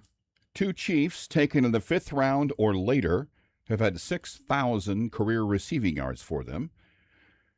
Tyreek Hill one. Who's the other? You got this pretty quickly. I nailed this one. Nailed it. Let's see if Matt Derrick can nail this one. Give him the question again. 2 players, 2 Chiefs, taken in the 5th round or later, have had 6,000 career receiving yards for them. Tyreek Hill is one. Who's the other? Dang, this is going to probably embarrass me here. Oh, man. It's not a layup. I just have looked this guy up a number of times, so I knew. It goes back a ways. I knew where Curtis was barking. 1980 was the year he was drafted. Oh, 1980. Gosh, like J.J. Burden or something? No, Burden 10 years, maybe 10, almost 10 years more than that. 10 years older than that. LSU. Oh, dang. Well, I guess that's true. He wore the same number. Henry Marshall was before that, right? Yeah, he wore 89, went to Mizzou. This guy's an LSU guy, wore 88. Oh, man, and drafted in 80. My gosh, why am I... I mean... 2-time Pro Bowler. Didn't get there, right? So no, he was 83, and he went to Memphis, I think. Smaller college, I think. Gosh, this is just like exposing my stupidity here. I feel like this should be an obvious Louisville? one. Fresno State. Fresno State, okay. Gosh, maybe I should just be picturing who built 88. His the first and last name start with the same letter. Mm-hmm. Oh, Carlos Carson, baby. There you go. Carlos Carson. Tell you what, Matt. We give you 5 clues and 9 guesses. You are unstoppable. There you go. Are You're just like me. Carlos Carson's one I should have picked up on much quicker. He was the bomb in the 80s. I'm sure one of the first names ever screamed out by Kevin Harlan was Carlos Carson. 85, his first year. Yeah, calling play-by-play for the Chiefs.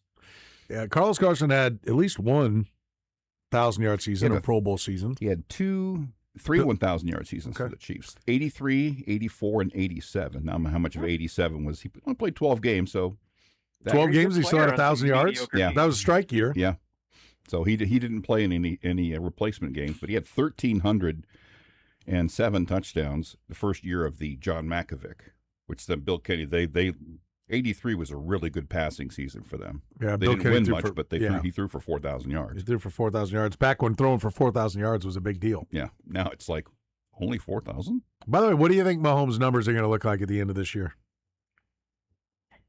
I mean, I feel like a 4,000-yard season actually would probably be pretty good for him. Maybe at least low 4,000s. I mean, are we really? Have we dumbed it down to that point? We're like, we're going to celebrate little Billy making a poo? I mean, come on. I think there's 2 things here. One, be bold, Matt. Let me hear 6,000. 70 touchdowns. Here's the thing, though. I mean, if he gets low 4,000s, I think there's 2 things. One is that their defense wasn't terrible. It was halfway decent enough to probably get them into the playoffs and everything. If he throws for like 4,800 yards, I will guarantee you they have like the 25th ranked defense or worse. That's the best way that you can put up a lot of passing numbers is just have a terrible, terrible defense. But, most teams are just passing numbers are down from where they were like 5 years ago when Mahomes was lighting it up.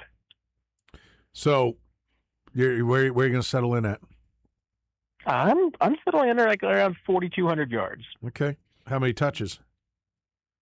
Like 27. By the way, 4,200 yards would have been 5th in the NFL last year. Yeah. 5th? Yeah. Behind Matthew Stafford, Jared Goff, Dak Prescott, and Drake May. Sam Darnold was 5th with 4,048. There were only 6 4,000-yard passers last year.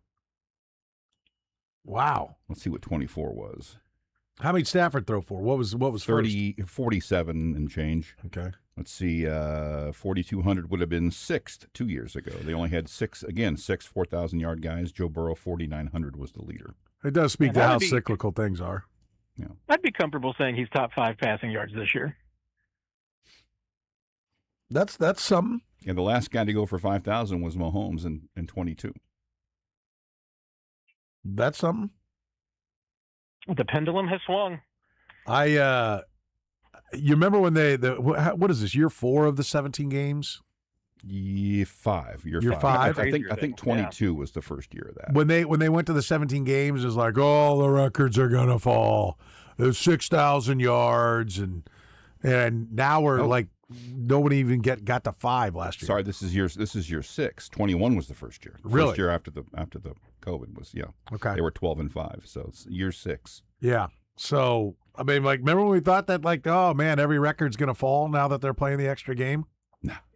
And, I mean, nothing is. I mean, we don't have, like, an abundance of 2,000-yard rushers. We don't have a bunch of 2,000-yard receivers. We've had a couple 2,000-yard 2,000-yard rushers. Derrick Henry and Saquon Barkley both did it, I thought. In 17 games? Yeah. Saquon Barkley did do it, I think, now that you mentioned that. Derrick Henry did his in 2020, the last year of the 16 Okay, games. when did Saquon do No one's broken the record 2 years yet, ago, I so. think. Was the year that they went to the Super Bowl. No, it's still They won it. It's still Dickerson, right? Yeah, 2150. Barkley had 2,005 yards. He only played 16 games. He missed one game, but I think they just sat him the last game. Yeah. Yeah. It hadn't quite been the statistical boom that everybody thought it was going to be. Right. Nope. That's for sure. Cyrus Allen is Stephon Diggs. True or false? I still would love to know the context of that comparison, but They're both fifth-round picks. That's what I'm assuming is the that's comparison. it. And if you're saying, hey, there's really good receivers that were taken in the 5th round, I can see it. I mean, that's the only comparison I can see. I think they're different receivers totally, and I'm not ready to put that he's going to be the next Stephon Diggs and put up those kind of numbers and everything. I mean, maybe he will. Maybe he'll put up even better numbers, but I would not, that's not the comparison I would be quite making for Cyrus Allen yet. You think 6 consecutive and 7 out of 8 1,000-yard seasons? You think seems unlikely? 5 100-catch seasons, you think is maybe a little much to put in front of the kid right now? Is that what you're saying? It's a bold prediction, Cotton. Let's see how it works out. Yeah. I think how could it not? Right? Where are you, though, as far as what he will actually end up being? I'm pretty bullish on him. I mean, well, not that bullish. You're not. You're not Stephon Diggs bullish. I was going to say, I guess here's the problem: is that I'm bullish on him in the context of a rookie for Andy Reid, and I'm, assuming that again, not everybody on this offense gets hurt. I mean, if Worthy and Rice go down, then yeah, this dude might end up getting 900 yards. I mean, he's going to have to because nobody else is going to catch the ball. But rookies under Andy Reid typically as receivers don't put up a huge amount of numbers. Even like Tyreek was 560-ish. I mean, that to me would be a really good year for Cyrus Allen. If he ended up between 400 and 600, I would take that right now if I were them. What was Tyreek Hill that first year? Because Tyreek Hill, was basically a running back that they were making into a wideout. Cyrus Allen at least played wideout. 240 on the ground and like 550 or something. He had 61 catches for 593 that first year. Then when he became a wide receiver, year 2, 75 for 1183 and 7. But he only had one start in 2016 because he was primarily a kick returner. And I'll make the bold claim. I mean, from a standpoint of a technician, I mean, Cyrus Allen's a better receiver than Tyreek Hill. He's right now. He's just then Tyreek Hill at that point, not what Tyreek Hill became, right? Yeah, I would even probably say I think he was probably better than Tyreek after year 2. Okay. I don't feel like I don't think Tyreek really hit his stride as a receiver with true receiver skills until year 3. I think he got by on a lot of just pure athleticism the first 2 years. He jumped up from 1180 to 1480 in 2018, the first year of Pat. I mean, there's no doubt he was a handful. Like we know that, but he also, I mean, the one thing that I don't know that the back of his football card doesn't tell you is that he worked his ass off. Yep. Yes. I mean, that part of the equation is not really told the way it probably should be. And the credit for Tyreek probably does not as much go to the guy that should get as much credit, because it was the end of his rookie season. And as I'm stretching out here, I'm trying to, because once again, I'm hitting my old age and I can't remember people's names. Who was the little wide receiver on that team at that point in 2016? Albert Wilson? For the Chiefs? Other one. Yeah. What's the guy was he from Oregon? Are you talking about DeAnthony Thomas? DeAnthony Thomas? DeAnthony Thomas, thank you very much. Tyreek asked DeAnthony Thomas who he worked with in the offseason, and he said, you got to go work with Keith Williams. He's up in Lincoln in Nebraska. You got to go work with him. And that's the guy that Tyreek worked with his first few years in the league every offseason. And well, it didn't take for DeAnthony Thomas. Turned him into a receiver. Yeah, that said, DeAnthony Thomas said, man, I had 7 catches for 35 yards and 2 first downs. This guy made me who I am. Tyreek Hill went, what? Yeah, it didn't work for DeAnthony Thomas, did it? But, hey, it was good advice. Yes. Yeah, I mean, Tyreek Hill.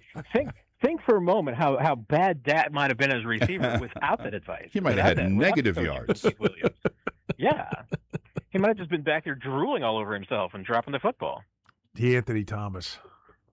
Like, there was a vision there. Mm-hmm. So they had a vision. They saw something. It never came to fruition, though. Mirage. They had an idea. Yeah. Well, that's one of the reasons why I said at the time, they took Cyrus Allen, and it was kind of like, everyone was like, I mean, they were supposed to take the other guy, the 6'5", the guy they ended up signing, Jeff Jerry Jeff Walker. Caldwell. What was his name? Jeff Caldwell. Everyone's like, that was the guy because he was higher on all the boards because of the height, weight, speed, all that. And I'm like, well, I'll say this. I mean, it's not DeAnthony Thomas. They at least took a guy who plays wideout. I mean, they must really like his wideout skills. If they take a guy who's not very big and not very fast, then he must have really good wideout skills. I feel validated on that. That seems to be what he has are good wideout skills because he's not the workout warrior that other people are. So far the returns are good. I will say this: every catch you make should not be a contested catch. You should be able to create space and get open, which I know he does initially off the line of scrimmage, but he's going to have to do down the field as well. Yeah, and there was a clip I saw just before getting on the phone with you of Cyrus Allen making a catch today, was cutting across and did exactly what I mean. There was a drill that Chad O'Shea was having the receivers run back in OTAs. It was exactly what it was. I mean, it was focusing on getting out of your break crisply because this was just probably like a 6-yard in, and just quick run out, and then you break inside. You come back to your quarterback. You present your hands. You set the target. This is exactly what he did. Mahomes hits him. He was wide open.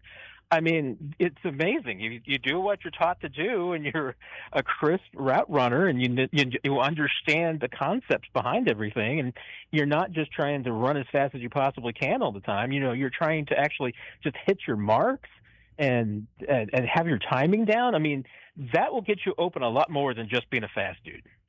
I would agree for sure. We're talking to Matt Derrick. Matt's always brought to you by our friends at Gann Asphalt and Concrete. Cracks, potholes, faded striping, damaged concrete can create safety concerns and leave the wrong impression on your customers. Gann Asphalt and Concrete can help you out. They've been solving parking lot problems in Kansas City for more than 30 years. Go online to GannAsphalt.com. One more with Matt Derrick next here in the program. The program with Soren Petro. Oh, I hear the fat kid running. I bet it's hilarious. Weekdays from 2 to 6 on Sports Radio 810 WHB. All right, listen up. Are you looking to get out on the open road? How about a nice little vacation with no boundaries? Unlimited RV can make that happen for you. They're Kansas City's best when it comes to getting you into the camper of your dreams. Locally owned and operated, veteran-owned business. Top 50 RV dealer 4 years in a row. That's right, nationally, one of the top 50 RV dealers around. Kansas City's #1 RV dealer. In fact, how happy are customers that buy at Unlimited RV? Try a 4.7-star Google rating. That's with over 900 reviews. Some of the things they do are like a lifetime warranty on all new campers. How about a lifetime warranty on used campers that are 2 years old or newer? You're not going to find that anywhere else. You know what else you're not going to find at any other RV dealer?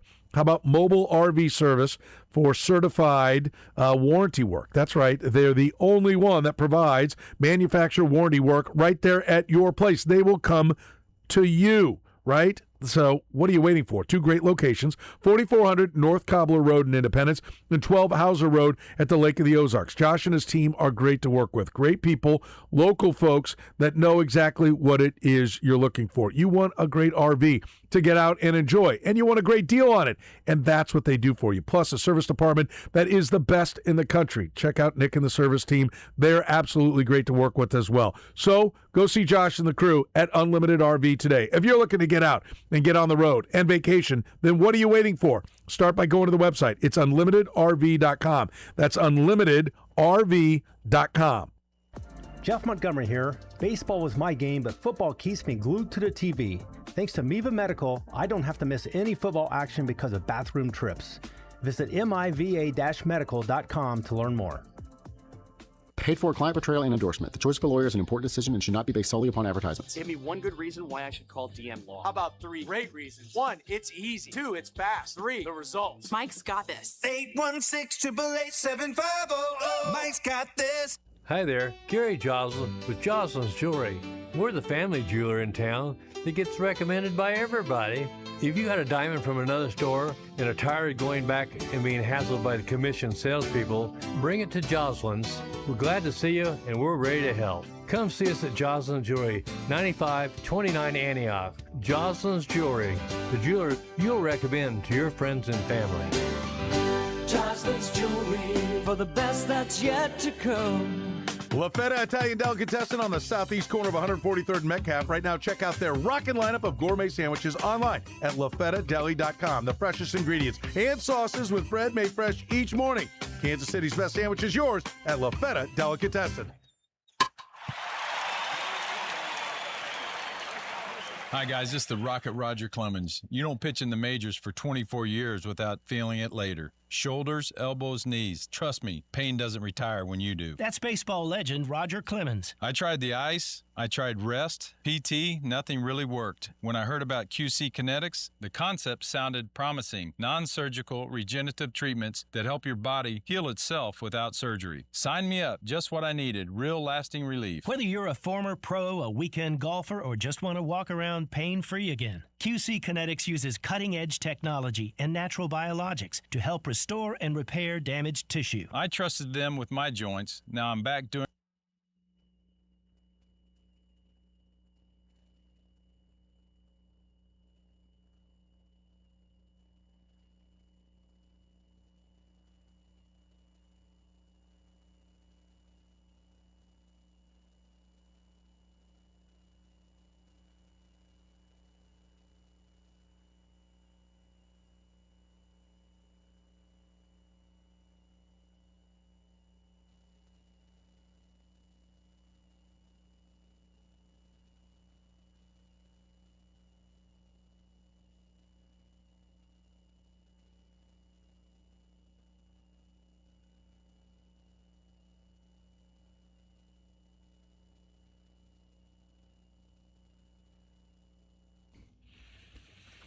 We're talking Chiefs football with Matt Derrick, Chiefs Digest.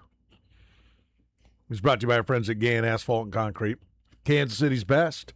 Get on the schedule. Before long, in like 30 days, the weather's going to start turning cooler, and people are going to start scrambling to get that seal coating in before the weather gets really cold. Go ahead and get on the schedule right now with Gann Asphalt and Concrete. Find them online at gannasphalt.com. Tell them the program sent you. Great people, great locally owned and operated company for more than 30 years. They're the best when it comes to making your parking lot look beautiful. Matt, tell me, is there anyone that's popping for you on the defense? We spend so much time talking offense because, that's where the fantasy football bread is buttered. But defensively, you still liking Peter Woods? Are we seeing anybody else start to emerge maybe in that secondary? Still liking Peter Woods. Secondary, well, corners are a different situation. We'll have to talk about that. But safety, Xavier Wampa, he probably made a hit on today on Emmett Johnson that he shouldn't be making in a padded practice. He should save that for Saturday. But he's a hard hitter. He looks like the real deal, and I'll be interested to see how quick. I think he's got a chance to make this team. And honestly, given how the Chiefs feel about Jaden Hicks, it wouldn't surprise me if Wampa ended up passing Hicks pretty quickly if he makes this team, and maybe even that's why he makes the team, because maybe he's already ahead of him. Corner, I honestly can't tell you that I can say that there's anybody that's popping.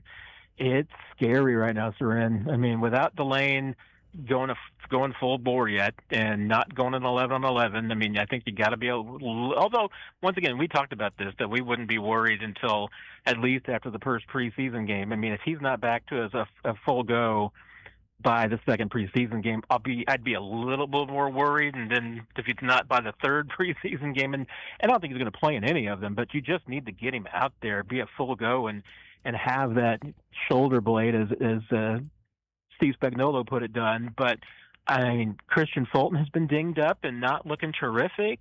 Noel Williams is I think the real deal. I mean, a solid number 2 guy, but right now, I mean, if they had to play a game tomorrow, Melvin Smith is probably the starter opposite on the other side, and from Noel Williams, and I'm not sure anybody's really comfortable about that. Really? Would you be comfortable with Melvin Smith as your starter? No, I'm not. But I also don't think he'd start. So, I mean, I think that's where they would be right now. I mean, that's where they were today when they had the ones out there. Yeah, but I mean, you really think that that's a sign of where they are? Or you think they're just rotating guys through to get a look at them with the rest of the top defense? I think it's a sign of where Christian Fulton is physically, with some of the setbacks that he's had, and where Mansour Delane is physically, since he hasn't been playing. And Kyrie Elam hasn't really put up any of the fight that I kind of thought that he might, and sounded like from at least early on back in April and May that maybe he was going to put up. L'Jarius Sneed, I mean, we're on day 5 of load management with L'Jarius Sneed, so good luck getting 17 games out of that. I mean, I guess L'Jarius would probably play if it's a week, if we were playing a game tomorrow, but I wouldn't have necessarily any faith he'd be able to make it through the entire game with that knee. Yeah, the Fulton signing has kind of been what you thought it would be. I mean, he was always hurt, and he's still hurt. When he plays pretty good, though. That's the thing, is if you can get him healthy, I thought he played pretty good at the end of last year. Yeah, I'm not as down on Fulton as I think it seems like a lot of folks in St. Joe are, because I feel the same way. I mean, this isn't like last year where it's going to take him half a season to pick up the defense because he missed all of the off-season program and was still dealing with things in the training camp. This is a different situation. This is just, if he gets healthy and knocks off the rust, he should be fine. It's just, how quickly is that going to happen? Yeah, your availability is a big part of your ability, and you knew that was the question. That's why he got $10 million. I mean, he didn't get 35. Like, he got $10 million because you knew, well, we're probably paying for half a season. But if he can play like a $20 million corner for 8 weeks, I feel okay. And then if hopefully that it's the 8 weeks that then also include the postseason would be a big part of the equation. FAU was getting a lot of run up and down the line. Are we seeing anything from Felix Anudike-Uzomah to where he might be a contributor? Yeah, I think he definitely deserves his roses. He's shown more to me than he has in past camps, and and last year he was actually not having a bad camp until those hamstring injuries just bit him and ruined everything for him. But he looks healthy now, and here's the thing: I mean, without Ashton Gelati out there, which he was at least back in pads today and practiced for a little bit before going off to the training tent, but. Without Gelati, I mean, Felix is the one guy that they trust that can both get after the passer and set the edge on the run. We've talked about, I mean, that's the feeling with R. Mason Thomas, is just that he lacks the strength at this point to be a very stout run defender. So if you're the Chiefs and if you don't have Ashton Gelati, then yeah, I mean, Felix is next guy up there. He'd be starting.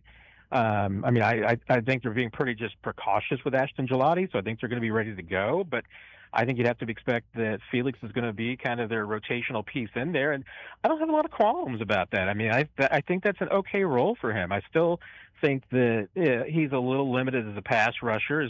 I think he's just more of an outside speed guy. That if that's his one move, that's fine.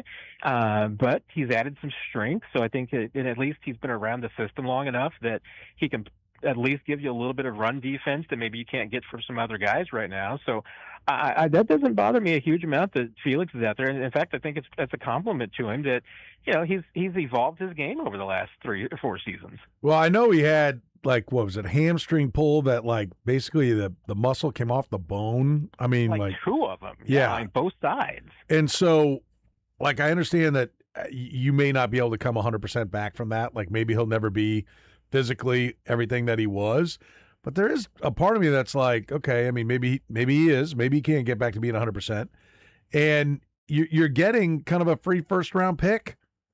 You know, I mean, you basically got nothing from him for 3 years if he could be healthy, and you add a first-round caliber defensive end into the mix. That's all the more reason to get excited that this defensive line could be something pretty damn good.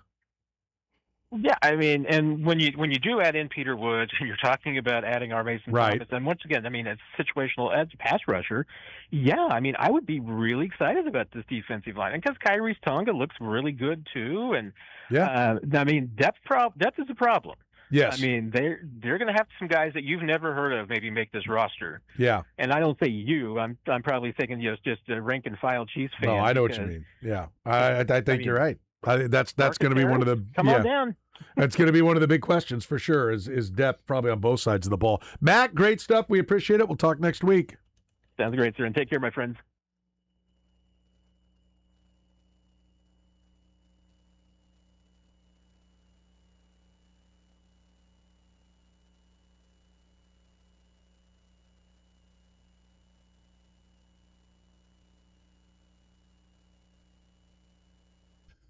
All right, two players have either played 400 games or pitched 100 games for both the Royals and Dodgers. Name either one. Brought to you by La Feta Delicatessen.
That's right, Unlimited RV, proud to bring you the 2-minute drill. We go city to city. You can go vacation to vacation with our friends at Unlimited RV, one of the top 50 RV dealers in the country for the 4th year in a row.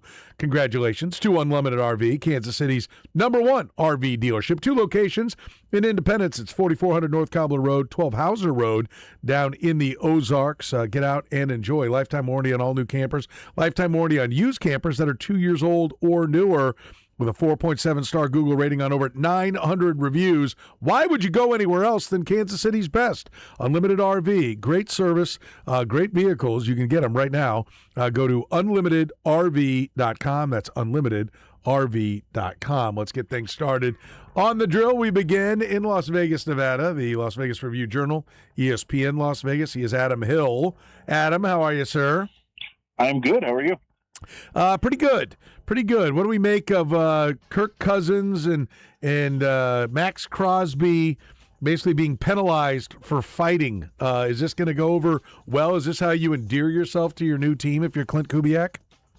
I think so. I think it sends a message. I mean, as a first-time head coach, that you would take, the leader of your offense, leader of your defense, and sit them down and say, hey, we're not going to tolerate what was going on. And what was going on was Max Crosby doing what he does. I mean, he talked about it earlier in the training camp where he said, coaches my whole life been telling me to stay away from the quarterback, but, I play on the edge and that's what I do. And Kirk Cousins said that same day when he was up on the podium, he's like, this can't happen.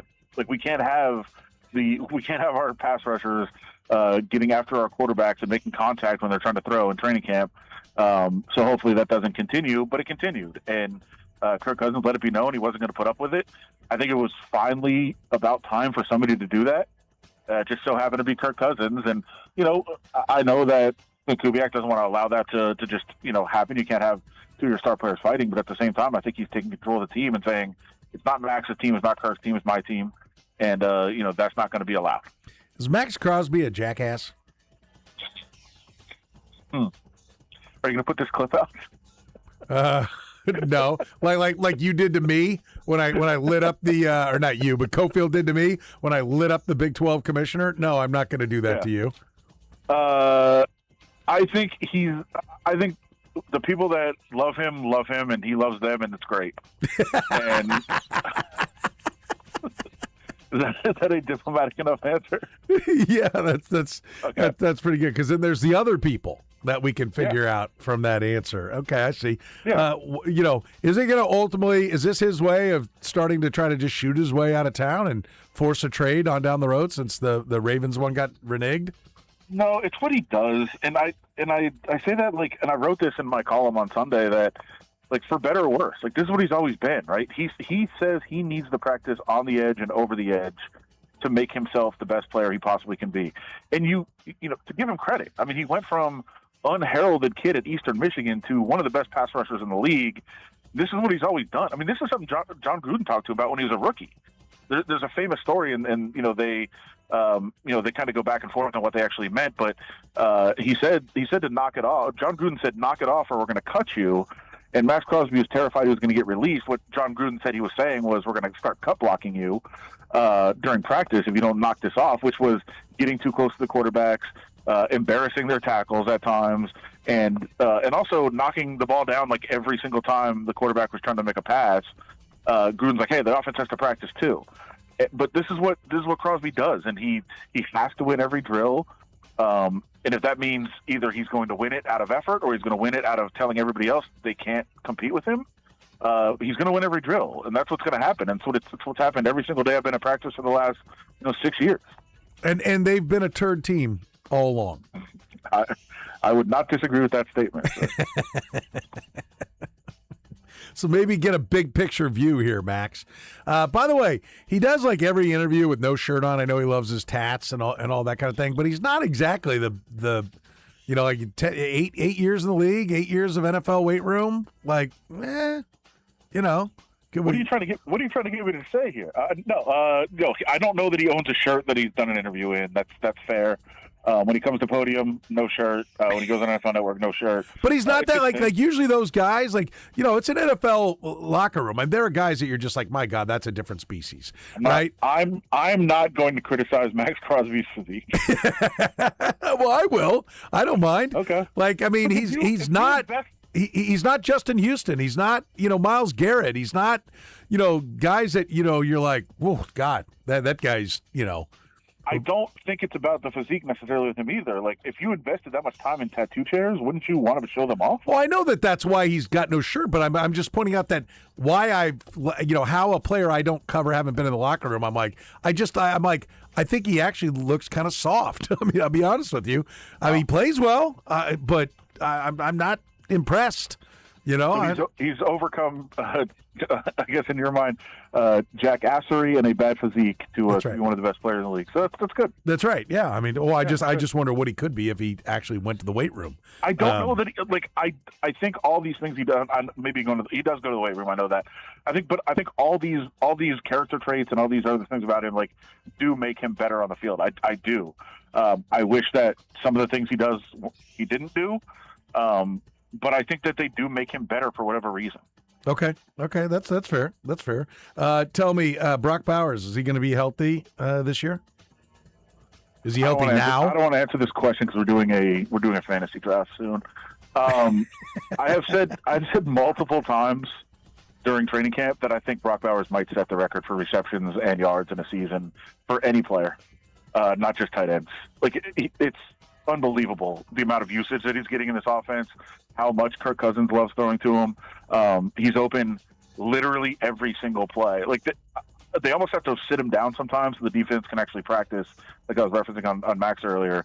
He's just a cheat code, and he's playing at a level I have never seen before out of anybody. He's having the best practices of any player I've ever covered. He's playing out of his mind. Okay. All right. Now I don't know if would you actually do a bad segment on the radio just to try to get me to spend too much in the auction in a couple of weeks? Well, don't bid on him and let's see what All right. I had him 2 years ago when he was a rookie. I'll throw out another standout, kind of under the radar guy. Yeah. Only because he is from Lansing, Kansas. Sorry. Malik Benson. He has been phenomenal. A receiver, he kind of bounced around. Started Hutchinson, was at Alabama, Florida State, Oregon in college. Never really put up massive numbers, but the Raiders drafted him, and he has every single day he has showed up, and he's going to have a big, big role in this offense. So, local kid for you guys, who I think is really acquitting himself well. Good to know. Where are we at on the baseball stadium? How far out of the ground are we now? It's coming along, and they just sold off a part of the team, which is a cash infusion. That was the biggest thing I was worried about. That I thought they were going to run out of money, but the plan was always to get investors, and they do have investors now, so they'll be able to do it. They would not have been able to do it if they didn't get investors. I'm certain of that. I'll stand by that forever. But they finally did get some people to buy in. I think once people saw the stadium kind of under construction, that's where it was. The issue is the rest of the lot, because Bally's has nothing. And Bally's just not going to do anything on the rest of the lot. So it's going to be strange with this whole planned, casino, hotel, plaza area, but it's just going to be a stadium on a very corner side of the lot. Probably should have tried to buy a little bit of that land and expanded the stadium footprint to do some of the things they wanted to do. But hindsight is 20/20, and it's going to be weird with the vacant lot for the first few years. So they bring a baseball team to town and half-ass the setup. Well, they wanted to be on the Strip, and that was always, I thought, the mistake. But also, I understand why it increases your value and why you want to be there and why it's easier for people to go to the games that are tourists and everything else. But the lot ended up, because they only had such a small part of the lot, 9 acres of the 36 or whatever it is, and so they had to cut back on some of the plan for the stadium because Bally's was like, no, we need the rest of that for our casino project. That doesn't seem like it's ever going to happen now. Wow. All right. Well, we'll see. I'll get a first-hand look here in a couple of weeks, and I'll let you know what's really going on once I get there. How's that sound? Yeah, there you go. There it is. Adam Hill, Las Vegas, Nevada. Great stuff, buddy. We appreciate it. Have yourself a great week, my friend. You too. See you soon. Jeff Hawthorne, 93.7 The Fan in Pittsburgh, Pennsylvania. Jeff, how are you, sir? Guys, I am in the Las Vegas of the East, Latrobe, Pennsylvania, right now. Yep, that's what it is. It's the Las Vegas of the East. I mean, when you think Vegas, you think the home of Mr. Rogers. That's right. What really comes to mind. That's right. I like it. And I like Arnold Palmer. How is camp different there in Latrobe with Mike McCarthy running it versus Mike Tomlin? It is different. I mean, the drills are obviously going to be different from coach to coach, but it's the tempo that's pretty amazing. You know, they used to have benches in between the couple of fields, and in those areas, there would be special teams periods where the defense might get a period off, or a certain group might get a period off during some drill.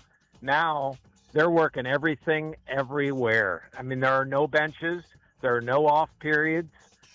We've seen just a few days for veterans to get a Veterans Day. So the tempo is really high, but it is weird because there is no live tackling. So that has been an adjustment for Steeler fans as much as the players. And do they think that this is going to pay off? I mean, try something new can't hurt, right?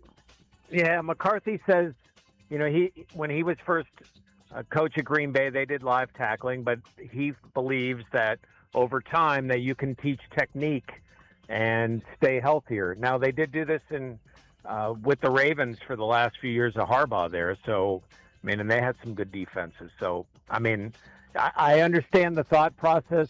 It's just weird for the fans to see guys just kind of bumping into guys and not taking them to the ground. Yeah, it's a different mindset, obviously, and they're going to try to be more cerebral in what they do as opposed to the bully. I think both styles can work. We'll see if this one works with this personnel that was largely put together based upon a different style of football. How does Aaron Rodgers look at 42 or 3 or whatever he is now? I mean, maybe this speaks more to the other quarterbacks, but he's by far the best quarterback in camp. He still makes throws that you're watching and you think, wow. Now, I mean, he doesn't practice as long, and he's not doing it for a game type period, but he'll make some throws that you're just, it still wows you, especially the quick release. Now there's a big competition behind in the quarterback, so they've been trying to give them more reps, but Aaron looks good. I mean, he should look good. It's camp. You're not touching him. A lot of the drills are 7-on-7 or 3/4 speed, so that the quarterback should look good. But I mean, Aaron looks good. He's in a unbelievable mood where he's pulling pranks all the time, and guys really like him right now. So, I mean, we'll see. All this stuff changes when you have your first loss, but the mood is high at Steeler camp. It didn't end well with McCarthy and Rodgers in Green Bay. I know that's been largely glossed over in a lot of the, when people talk about these two getting back together, how the interaction's been between the two of them. Yeah, they've been great so far. But to that point, you lose one or maybe two in a row, and then you start wondering if there's going to be some tussling for the plays they really want to run. Is Aaron going to try to take over some things? It's been a lot of storytelling and remembering the good days and, Green Bay winning a Super Bowl, but they haven't faced any type of game adversity. We're not going to see that in the preseason either. So we'll see in the regular season when adversity hits how these guys react. Pittsburgh Pirates, 4th in the NL Central, 58-62. They were fairly active at the deadline. I don't know how much there's a difference between motion and progress. How much progress did they make on making this club better? Yeah, speaking of adversity, I mean, last Monday at this time, the Pirates were adding some relievers, and they went out and won in Milwaukee, and there was a little rejuvenation in town for the baseball club, and they've won one game since then. And now they sit, 5.5 back in the wild card. They're 4 under 500. It's just, when you've seen so much bad baseball, I think the fan base is already like, well, here we go, or this is it, and it's a shame because they had a historic type offense in the first half of the season, and their bullpen was not good enough. And their starting pitching wasn't pitching long enough to avoid more bullpen situations. It's tough because I think a lot of people bought in, and now there's a lot of fans that are very sour after, what has happened here over the last couple of weeks. Listen, a 3.96 ERA isn't the worst thing in the world, but when you're Paul Skeens and you've had a 1.96 and a 1.97 your first 2 years in the league, it leads people to say, what happened? Velocity's down, not throwing as hard. Is there fear that he's hurt, that there could be bigger problems there? Yeah, we ask that question every day, and the Pirates, it's almost like a rhetorical question to them. What happened? No one seems to have an answer. Paul says he's not that different. He says that the velocity being down was a plan to be able to extend over the course of a season. I don't know if I 100% buy that. I think his biggest problem is, the one thing that stands out to me is not even the velocity. It's his location is not as stellar as it was earlier in his career, or his first 2 years of his career. He's not commanding pitches like he was. So you see batters that are either fouling off or laying off pitchers that are well out of the strike zone, and they're waiting on the fastball, which at 97 now is not like Miz is throwing in Milwaukee. So, there's a book on him, and because he hasn't been as accurate and falling behind in counts, it's been a struggle for him. And guys, I'll say this. I mean, one of the big reasons the Pirates probably aren't going to make the playoffs is Skeens not performing the way he could. They're 3-12 in his last 15 starts. Yeah. Month of July, he had a 6.25 ERA. So, it's not been the same guy, that's for sure. We'll see if he can find it again before the season's out. We'll see if the Pirates can get going again before the season's out. Jeff Hawthorne in Pittsburgh. Great stuff as always, buddy. We appreciate it. Enjoy Latrobe, Pennsylvania. Here, it's beautiful this time of year. I will. I got to place my bets now, so I'll talk to you guys later. Tennessee. That's right, Nashville, Tennessee. Chase McCabe, 102.5 The Game is next. Chase, how are you, sir? Seren, I'm doing well. Thanks so much for having me. Let's start with this. 4th and 1 for all the marbles. He takes off. He's short. He throws it. It's off the hands of the Wade Brown. The Cats win the championship. The Cats win the Arena Crown Championship with a huge stop on 4th and 1. Listen to this play. I always think when I think arena football, I think big defensive stand. That's what I'm always thinking. That is Chase McCabe on the call. The Nashville Cats with a K, because it's different, winning the arena championship. Nice call there, buddy. Thank you. You don't usually see an arena game end on a defensive stand. No, you don't. It was a high-scoring game. These two teams knew each other very well. They had met twice in the regular season, plus they met for the championship last year, in which Albany won. So it was a little bit of a revenge factor for Nashville. And to kind of set the stage for you and your listeners, you saw an unusual thing. Whoop. You put in an arena ball, if you put it through the uprights, you get 2 points. It's called the deuce. They decided to try an onside kick, which didn't work. And so Albany has it on the 9-yard line. And I was told that the strategy behind that is it's harder to score an arena ball when you're that close. So the idea was you make it harder for them to get in. Where are they running the ball? Are they throwing it? And ultimately it gets down to the 1-yard line, really the half-yard line, and they're unable to get it in on 4th and 1. And that place went absolutely nuts. Jeff Fisher, the former Titans coach, is one of the owners of the Cats and also the commissioner of the league. So it was pretty crazy. No conflict of interest there. One of the owners and the commissioner? I said no conflict of interest there. He's one of the owners and the commissioner? No, he's like a modern-day Al Davis. Yeah, wow. Something like that. Okay. But, yeah, it was certainly cool to be a part of, and on national television, on Vice TV. That call's gotten picked up in different places, so it's been a pretty cool thing. Yeah, very cool. Well, congrats on that. Congrats to the Cats with a K. That's bold and daring to spell it with a K. Let's talk about the Titans camp. First of all, how has Cam Ward looked now working with Brian Daboll as his offensive coordinator? He's looked pretty good. I think, it's, and you know this, covering the NFL, if Patrick Mahomes throws 4 interceptions in his first training camp practice, you're going to have some people freaking out about that, but it doesn't matter in the grand scheme of things because it's the first day of practice. And so he had a few up and down days at the beginning of training camp. He has really gotten on the same page with Carnell Tate, his rookie receiver. They have made a very, very nice partnership. And, Wan'Dale Robinson has gotten in the mix on that as well. They had a scrimmage Friday night at the stadium.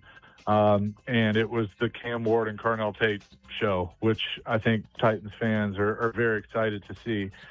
Daboll has come in and held Cam accountable. And I think there were parts last year, especially after the coaching change, that he was kind of lone wolfing it, as I've put it. He, didn't really have a lot of direction. He knew that coaching staff was going to be out.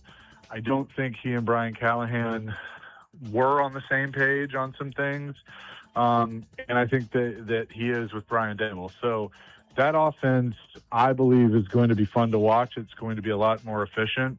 And he's got some weapons now with the second-year guys and Alec Iomanner and Chim DK, plus Calvin Ridley's back. And then you add Robinson and the rookie Tate. I think he's got a lot to work with. So it's still early. Let's see this preseason game on Thursday and see how much he plays, if at all. But I feel better about things right now. I know in the first season of quarterback, Patrick Mahomes was on it, and it was like required viewing for everybody here in Kansas City. I assume it's somewhat similar with Cam Ward being on that. I'm only 2 episodes in. I assume everybody in Nashville has seen the whole thing. Did that show Cam Ward in a positive light or a negative light, or just kind of ambiguous? What was the reaction to him on that show? I think overall it was positive. I think a lot of people did kind of take away that he and the previous coaching staff were kind of off kilter and not on the same page. So that was certainly something that we all paid attention to in that sense. But I think overall people really like Cam Ward, and there is a sense of pulling for this guy that I haven't seen since maybe Vince Young. Maybe Mario. I take that back. And Mariota was probably the same way. But there's just everybody really wants him to be the guy and to succeed. And I think some of that is of who Cam is. He just seems like a very laid back and good dude. And the second is that thirst for the Titans to be good again. So there's a lot riding on Cam Ward. But I think overall people were positive about it. Robert Saleh. He who blew us off at least 6 times at the American Century Championships in Lake Tahoe. I'm not holding a grudge or anything. I'm just saying. How has his camp been? How has he been as a head coach? Does he seem like he's got the plan? No nonsense, man. He is no nonsense. First day of pads or second day of pads, it was J.C. Latham and Jeffrey Simmons got into it in practice. Simmons threw a punch, didn't land it, but he threw one, and Saleh threw him out of practice. But the best part was he didn't go into the locker room. He's like, you're not going in where the air conditioning is. You're going to go over with the strength coach, and you're going to work. And that is a far cry from what we saw in the previous regime. That happened 2 years ago. Simmons threw a punch, and he didn't get thrown out of practice. So there's a big difference there. Fast and violent is what he preaches. But in that instance, he was saying, look, we want these guys to play hard. We know that tempers are going to flare, but we want you to have that self-control where you will find your way back to the huddle. And that's, I think, really profound. So I like what he's preaching so far. Obviously, it's got to show up on the field, and they got to win games. But I think this isn't day camp anymore. He is running a really no nonsense type of camp, and I think that's a good thing. All right, we'll see if it pays dividends in the long run. Let's talk about Vanderbilt. What do we expect this year? Clark Lee had No SEC wins, 2 SEC wins, no SEC wins, and then he goes 7-5 and 10-3. But with Diego Pavia as his quarterback, what is the expectation for what they will be post Pavia?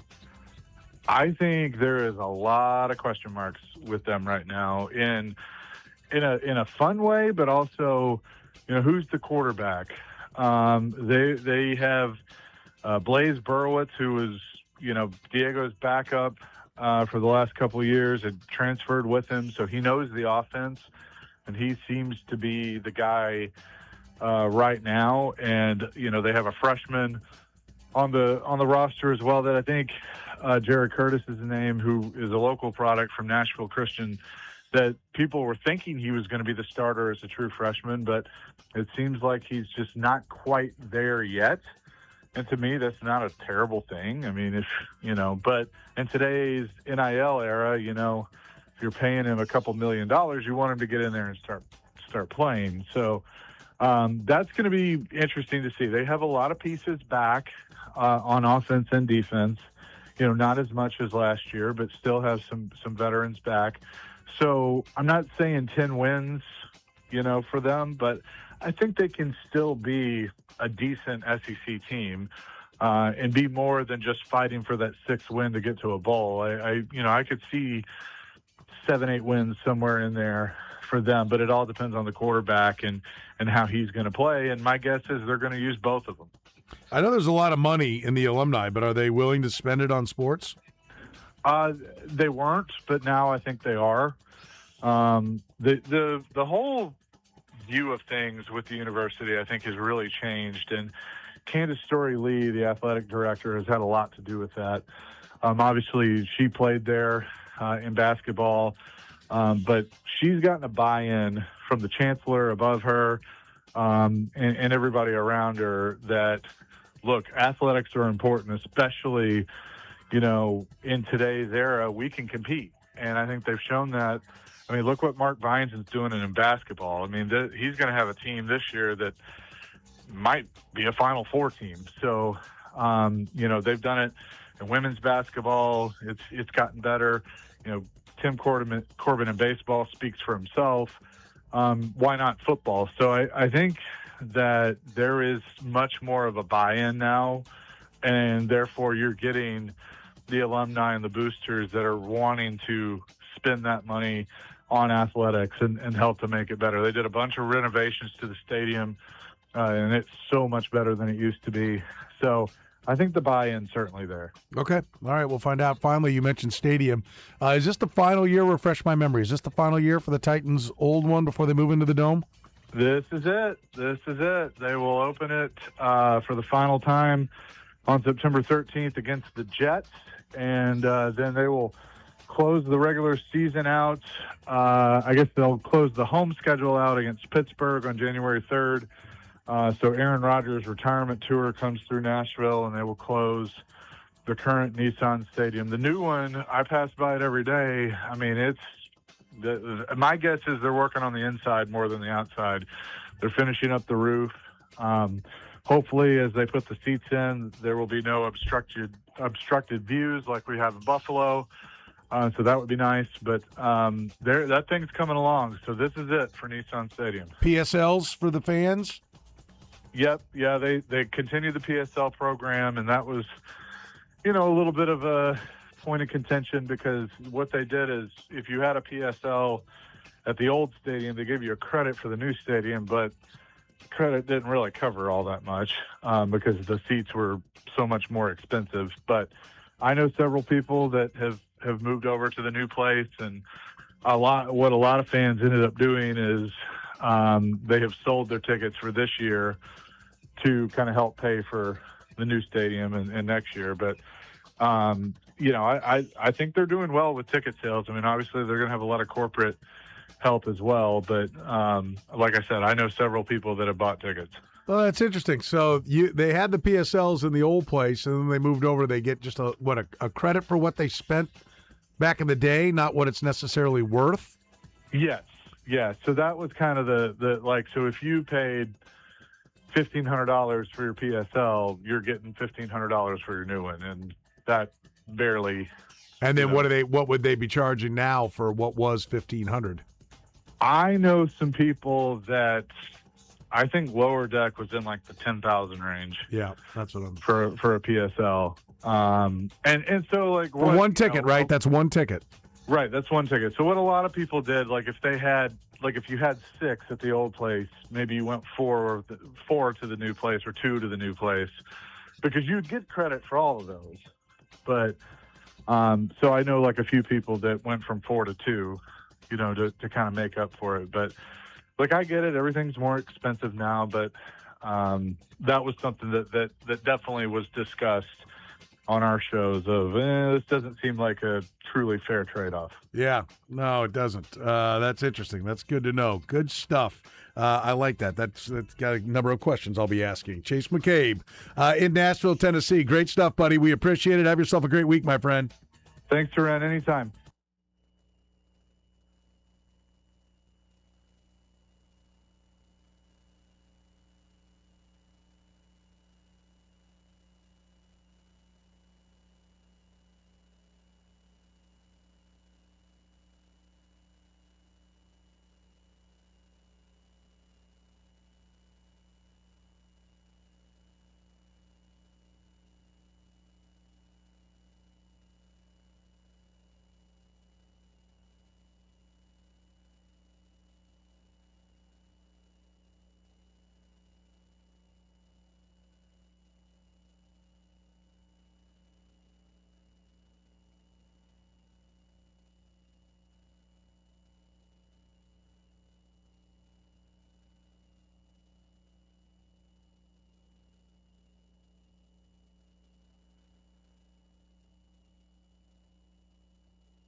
All right, the La Fedadilla contestant, end of the hour answer.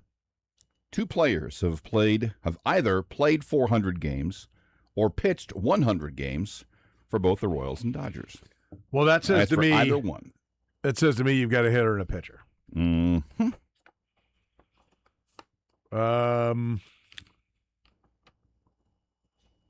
Kirk Gibson. He didn't play enough for the Royals. No.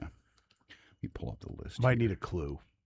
Let's see. The player was a Dodger first, then went to the Royals. Middle infielder.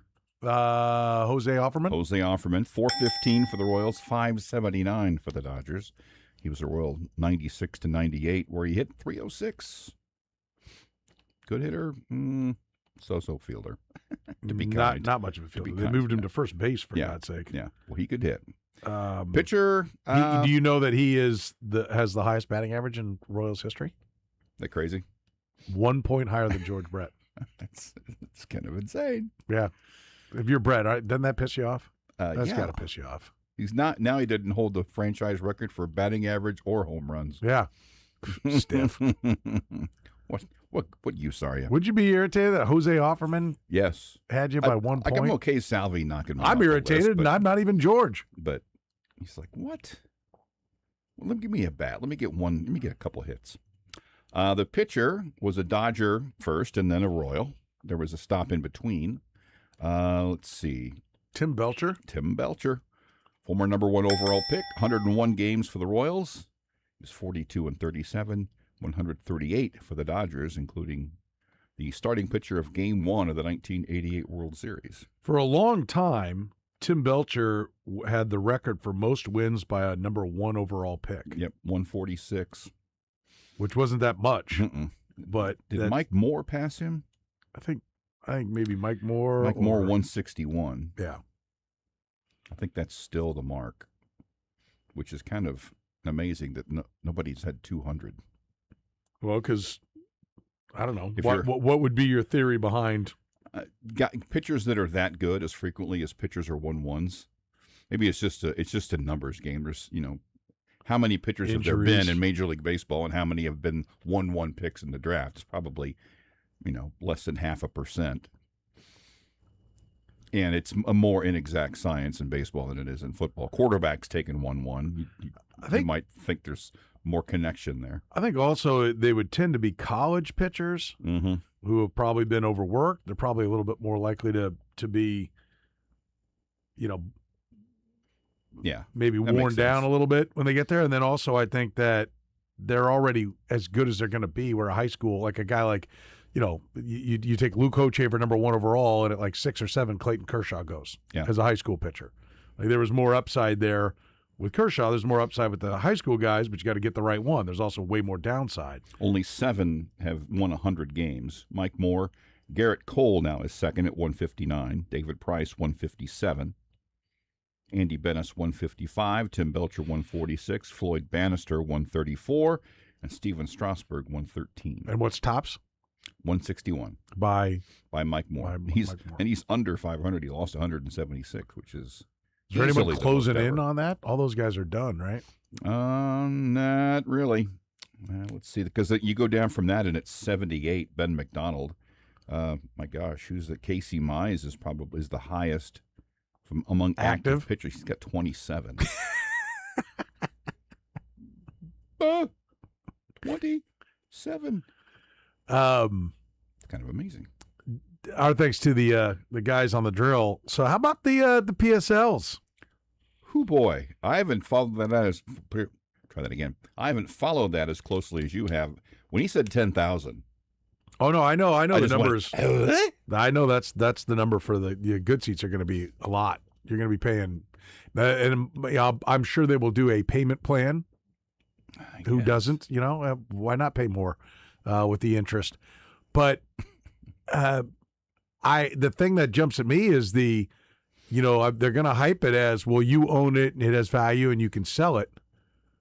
Well, better sell it before you hear about a new building coming, because if they're going to do it the same way and you buy one for $10,000 and then 30 years from now, the next building, it's going to be $75,000 and they're going to give you a $10,000 credit. Yeah. There'll be some pissed off people. Because the one what he mentioned, 1,500, that's what's pretty easy to figure, 15%. So yeah, eek, that's a lot of money you got to come up with. I mean, that's a lot of the talk that I've heard around. Is like, well, you get the PSLs, but they go up in value, and you can sell them on down the road. So you sell your PSL to somebody else. You pay, $5,000 for it now, and then you sell it for $16,000 because they want it. Okay, great. But isn't anybody going to buy it when all you're going to do is get a credit off the original value when you go into a new building? Yeah, the credit should be for the value that you paid the final year. Well, you only pay it once. Oh, that's right. I see what you're saying. But that's right. It's a one-time thing. But the theoretic value is, like, if somebody in the seats next to you, like, well, hey, I'm getting out of the game. I'm not going to buy my tickets anymore, so I'm selling my PSL. And if they paid $1,500, a guy sells it for $8,000. Yeah. And then now that's like, okay, we got a new stadium coming. By the way, new PSL, you got to pay, and we're giving you a credit for $1,500. And the guy who paid $8,000 is not happy. Wouldn't be either. I mean, he's going to be hot. The NFL finding even more ways to anger their fans. But as you said, and people ain't going away. I mean, people have 6 different streaming options because they don't want to miss their NFL football. Well, and I'm going to be honest with you. You're going to hate it. You're going to be upset. And if you don't buy it, somebody else will. Yes, there's always someone behind you. I'll take that. I mean, Sal Capaccio works the games, and he bought tickets. Yeah. Now, I think that's insane. Now, his wife and kid go, but, like, there's a seat for Sal. No one's sitting in it. Yeah. I think he got 4. I can't remember if he got 4 tickets or whatever, but I'm like, okay. I'm not buying a ticket if I ain't using it. So, but I think that's yeah. I'm really glad we heard that because okay, if you're going to build a new building, then what happens to my PSL at that point? Questions I'll never have to worry about. Yeah, well, I don't think I'm seeing the next building either. Oh, I'll be there. I just won't be. No, you won't. You won't be. The building after this one? Oh no! I mean, yeah. like this one here. Yeah, the new I'm one, talking about when they would come back around and say, "Okay, new PSLs." Yeah, mine's more about the building. Even this one, I want to worry about because I don't have that kind of. You think you're making 90 something? Yeah, but for this one, I'm not even gonna. I can't even afford the parking. So just like, well, rough deal. Won't be a problem I'm going to have to deal with the new one. That will not be a dilemma. Do I come up? Do I pay the full? You getting tickets, Kyle? I don't think so, no. Yeah. I'm getting tickets. I'm not getting tickets. Yeah. I'm watching on TV. The Mizzou fan. Mizzou, yeah. Michael Porter Jr. Getting tickets. Getting tickets. We'll take a break. Come back, talk a little more football. You're in the program. The program with Soren Petro. Now remember, we're here to impress the girlfriends of guys we barely know. So when you get the ball, throw it like a cannon. You must throw your arm out on every play. Weekdays from 2 to 6 on Sports Radio 810 WHB. Jocelyn's Jewelry is the only place I shop for jewelry. They're Kansas City's best, in fact, voted the #1 jewelry store by Ingram's Magazine, right? Listen, the best gifts aren't always measured by their price. That's one of the reasons why Jocelyn's Jewelry has great options for you at all kinds of different price points. So whatever it is you're looking to do, get to Jocelyn's Jewelry. For generations, they've helped Kansas City celebrate engagements, anniversaries, birthdays, life's biggest moments. Exceptional jewelry, unmatched personal service. You're treated like family the moment you walk in the door, whether you're looking for a perfect diamond, a luxury timepiece, or a piece custom designed just for someone special. You'll find it at Jocelyn's Jewelry. Yeah, not that same old ring that you're going to see at 100 different stores in the mall. No, unique custom pieces. You can get them at Jocelyn's Jewelry. You can visit them today. They're right there on the southeast corner of 95th and Antioch. You can find them online at jocelynsjewelry.com. And don't forget, they're happy to do repairs, maybe even appraisals. If you inherited some jewelry, not sure what it's worth, take it to Jocelyn's Jewelry. You know, it's where the local municipalities go. That's right. If there's a seizure of jewelry, they don't know if it's costume, is it real, what is it, what's its value, they take it to Gary Jocelyn because they know Jocelyn's Jewelry is a full-service jewelry store. They do everything. They're the experts. They're where you should go if you want any kind of jewelry. I'm going to tell you, the buying experience is fantastic. The jewelry is beautiful. So why would you go anywhere else? Locally owned and operated for almost 50 years, it's Jocelyn's Jewelry. Kansas City's very best jewelry store is right down the southeast corner of 95th and Antioch and Overland Park. They're online at joslinsjewelry.com. Save big money at Menards. Menards is your paint destination, offering the selection you need to refresh your home in one weekend. Pristine exterior paint is Dutch Boy's most durable solution for all-weather protection. With its rain rinse technology, water naturally rinses away dirt and grime. Plus, it resists cracking and peeling. Save big money on pristine exterior paint. Plus, view our weekly flyer on menards.com and start your painting project today. Save big money at Menards. You won't find a Core First branch on every corner, and honestly, that's by design, because what matters most isn't how many locations we have, it's how we show up when you need us. Walk through our doors, give us a call, or connect on.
I believe this to be the best Led Zeppelin song.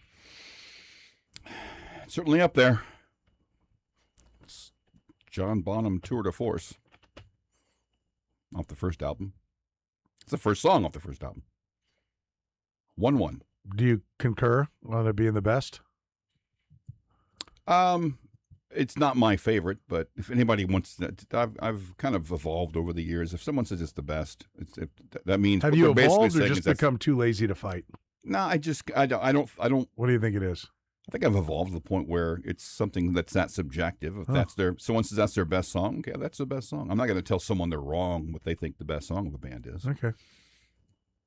Because what you're really saying is that's my favorite song from them. When you say that's the best song, it's the best, and I'm okay with that. Okay. Certainly, it's hard to push back against that. Thank you. Pretty good. I would like to send out a congratulations, if I might. Sure. To Brian and Jessica went to the Haney wedding over the weekend. Congratulations to Brian Haney. Yes. And his lovely bride. A fantastic wedding. I will tell you, best wedding food ever. Nice. And I'm a fat ass, so you can take that to heart. I know what I'm talking about. Mm-hmm. It was great food, which is always a huge plus. Oh, yeah. Buffet style, so Tubby could stack the plate nice and high. That's always the best. So I enjoyed that. That was great.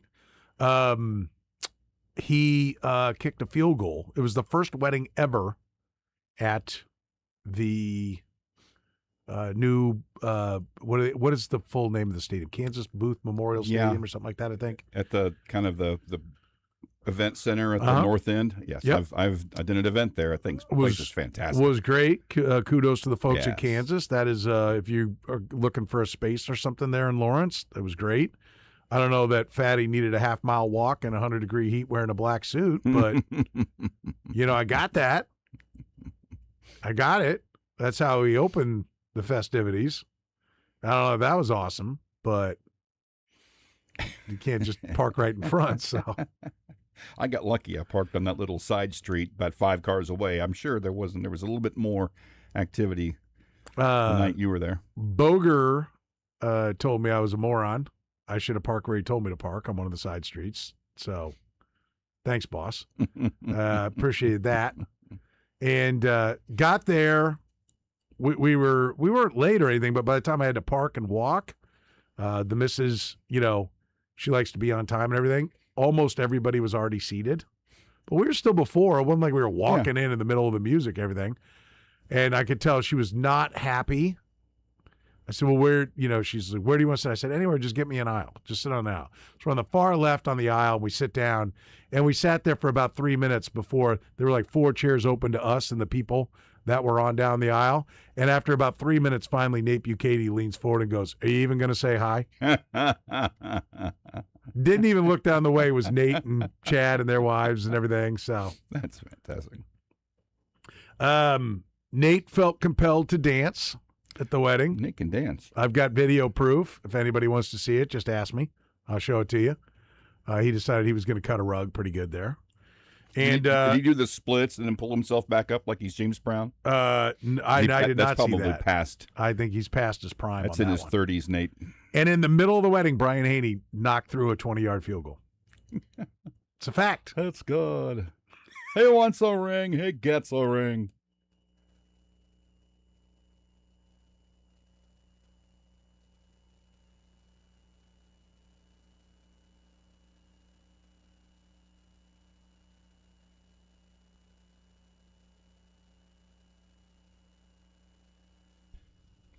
All right, Shohei Ohtani holds the Dodgers' single-season home run record. Whose record did he break? Brought to you by La Feta Delicatessen.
Fourth quarter of the program begins right now as we finish strong here on a Monday, talking with our man Jeff Passan, our Major League Baseball insider from the ESPN. That's where he comes to us from.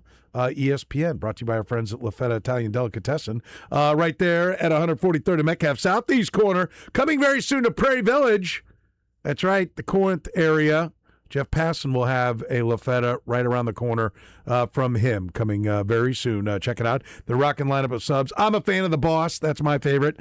But all of the sandwiches are wonderful. Don't forget they cater as well. Their charcuterie boards, all their sandwiches. Give them 24 to 48 hours notice, though, because they make everything fresh. So they need all the ingredients. They order in advance to make sure that they've got plenty of ingredients for your catering order. It's at Lafetta Italian Delicatessen. Find them online at lafettadeli.com.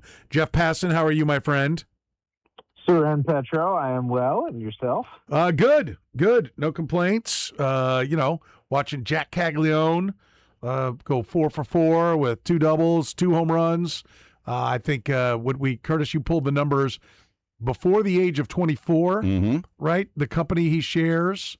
Do you have that list? I have a couple of different things. The 22nd player to have a game with 4 extra base hits, including 2 homers before the age of 24. And only 12 have happened in the divisional era.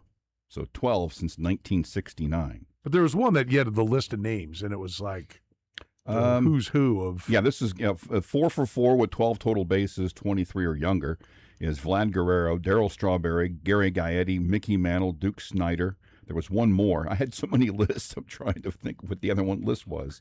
I mean, I got another one. The worst guy on that list was Gary Gaetti. Yeah, I mean, that's not a bad like that. Like sometimes you do these numbers and you go back and you're like, okay, and it ends up being it's just more coincidental, like kind of like the Tyler Tolbert. Yeah, when we pulled the 11 straight hits, it's like, okay, I mean that right there, that's some company to have with you, right? Some really good company to have. I mean, Gary Gaetti, if I recall correctly, was a multi-time All-Star and probably, I'm just guessing here, hit 300 or so home runs in his career.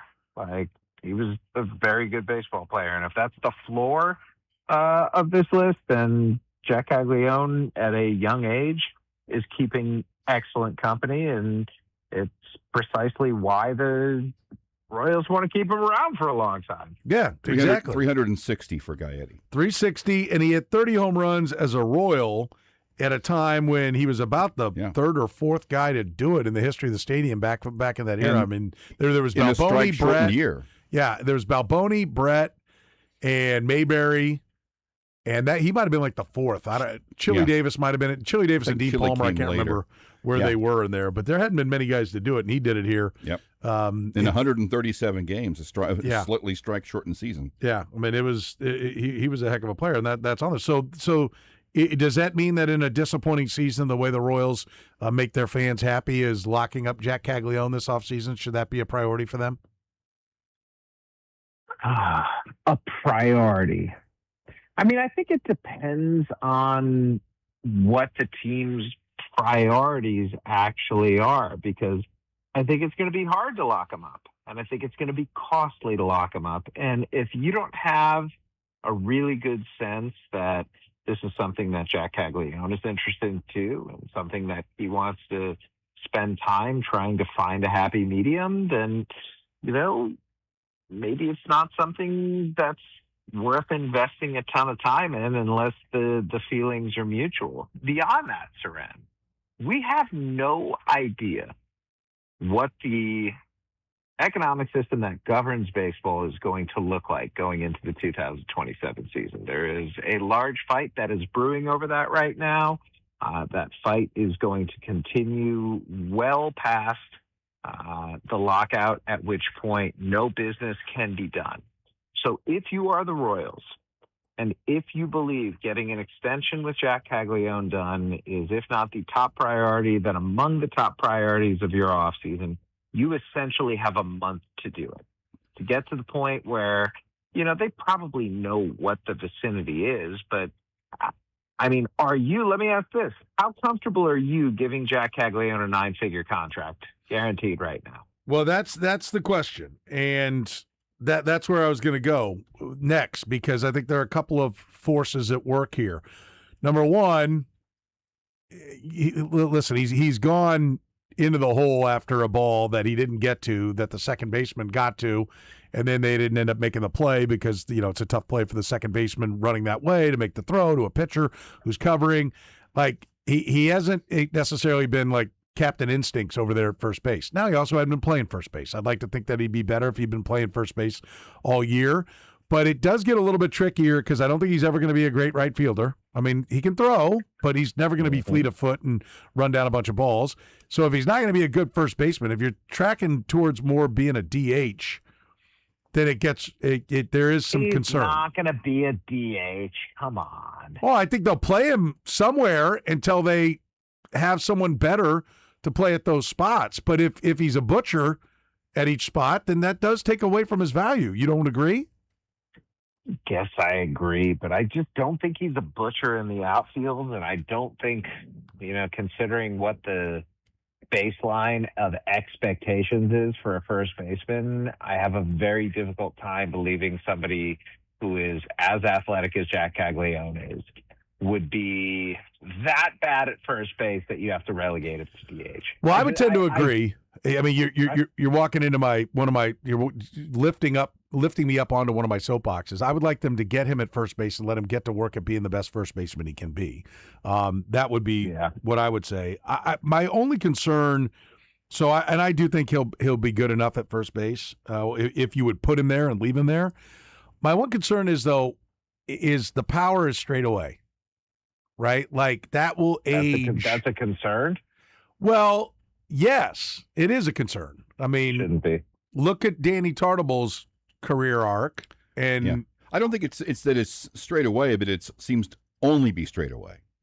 If he did both, if you put more pull and some straight away, it'd be one thing. Listen, I think unless I'm mischaracterizing. At some point, your hitting coaches should be helping him to learn to lift and pull, because you don't have to get all of it when you're as strong as he is to hit the ball over the wall if he can take it down the line. Even as big and strong as he is, you got to pretty much get all of it to take it out over center field.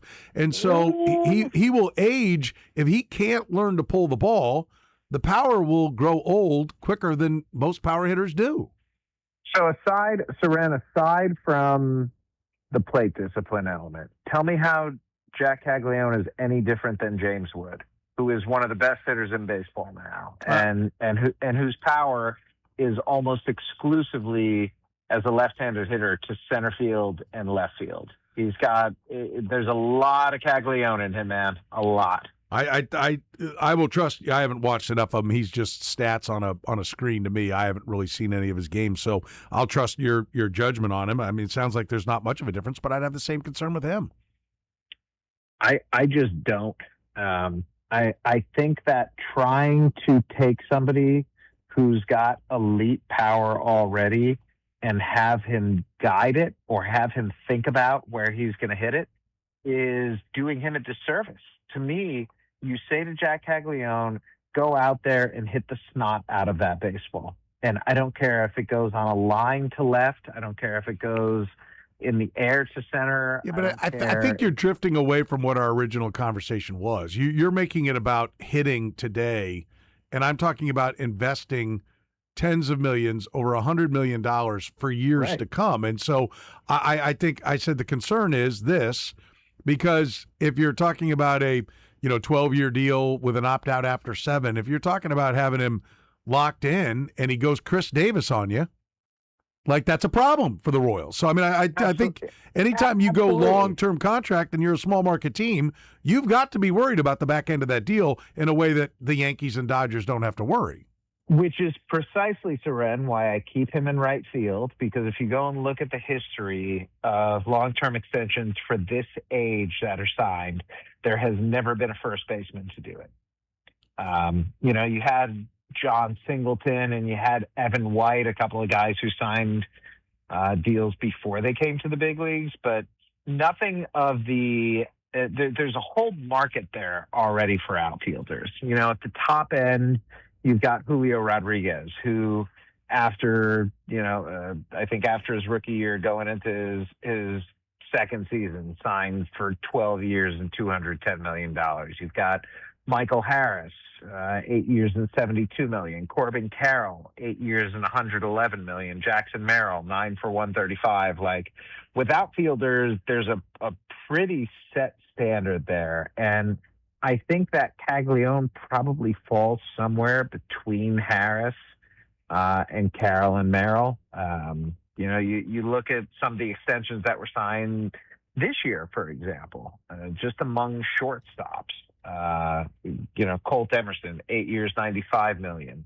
Connor Griffin, 9 for $140. Kevin McGonigal, 8 for $150. Like, there's a pretty well established number there for position players that do not play first base. So I think if Caglione is going to sign, he's going to sign as an outfielder because he wants to get paid like an outfielder. Okay. I mean, you can sign him like whatever you want, but you should play him wherever you got the best chance to win. No, but I think until you have, like, especially because Vinny Pasquantino is still under contract for next year, until you have somebody who's a clear upgrade in right field over Jack Caglione, I think that's where you play him, man. I know how eager you are to move him to first base and get him established there. But to me, there's just so much more value to be had with a guy who has good baseball instincts, I think, and who can learn the position. And you've seen the balls that he comes in on that go over his head, and the ball that he runs right by that goes past him. He has to turn around and run to the wall on. I mean, where are these good baseball instincts you're speaking of? They're there in the moments that he's not doing that. And well done. I get your point. There have been moments of frustration, and I'm not sitting here saying that Jack Caglione's going to turn into Mookie Betts in right field. We're not going to have a Roberto Clemente here. I do think that he will be at very least passable, and frankly, I think it would be a good thing to allow Vinny Pasquantino to stay where he is for now. And then ultimately, if you want to transition Caglione, if you feel like you have to, yeah, go ahead and do it. But I think it's just a little presumptuous to do it this early. I love how we're transitioning him to the position he always played. The transition occurred when they sent him out to the outfield. Right. That was the transition, just to be clear. He's always played first. Yeah, okay. Well, fine. You're taking him and moving him to a less valuable position. The reason they moved him to right field to begin with wasn't just because the arm is great. It was because they were clogged up at first base too. Yeah, and they were in it. They were in a race, and they were trying to get to the postseason, and he was the best option they had. Yeah, I listen. I agree. And I don't mind that. I do mind that it's a couple years later, and your team, you haven't been able to construct your team in the right way. I mean, I do think I hear what you're saying about playing him in right field. I hear what you're saying about, the market and all that kind of stuff. I still think first base is where he should be, where he should play, where he's going to be the best. And, I would be looking to try to get the team in line. I also think if you're him and you're signing that deal, part of what you say is like, okay, if you're going to give me this and I'm one of the leaders of this team, I play first base. Like, so let's go. I'm never going to come off that. I do not like, and to your point about I'm fine. I don't disagree with you until you find somebody better, but it shouldn't take 3 years to find a real right fielder. Yeah, I mean, we're going on a half decade now of trying to find 3 actual outfielders. So I will say this. I feel quite confident that if you sign Jack Caglione to a 10 or 12 year contract, it'll age better than the Mookie Betts contract ages, which I said at the time, you don't give tiny little guys big money into their late 30s and think they're going to keep hitting the ball over the wall. They're going to keep stealing bases into their late 30s. I do. Reasonable, fair. On the other hand, Mookie Betts in the first 4 years of his deal was runner-up for MVP twice and had another top 5 finish, I believe. And I understand these are 12-year contracts for $350+ million. So You want them to age well, but in the time that he's been with the Dodgers, Mookie Betts has won 3 World Series. Listen. We're talking. The Dodgers are super cool with that, Seren. No. And for the Dodgers, they can throw away 8 years of a contract. The Royals can't. I'm talking about it in the lens of Jack Caglione. Like signing Jack Caglione to me has a better shelf life than signing the Royals going after and signing Mookie Betts. He's also going to cost a lot less. But Yeah, I just think I don't think if Cags gets extended, I don't think it's going to be necessarily for that long. Like, I could see it being a 7-year deal that gets him to free agency at 31 years old. Yeah, You know? it buys 2 years of his free agent years for the Royals. Yeah, I could see that as well. You made the point about like the economics, and I know, what'd you say? When they lock it out, then no business can be done. And when is that expected to happen? December 1st. Okay, so on December 1st. So they've got until December 1st to get it done. And you brought up the point, and I think it's a valid one. Well, we don't know what the economic system's going to be. But does it even matter? Like, is there what is going to change? Yeah, I mean, because for them, here it is, homegrown guy, looks like he's going to be a difference maker. Let's say he finishes, he's pacing now to finish the year at over 30 home runs if you pick up his pace for when he kind of took off on June 1st. And so he's a 30-plus home run hitter in his first full year in the big leagues. Like, what world can you tell your fans we're not sure about this guy? And, we're not sure we have the economics to sign him. Well, then we're not sure we need to be putting a bunch of tax money into your baseball stadium. I got nothing to argue with there, Saran. I mean, right now, no notes.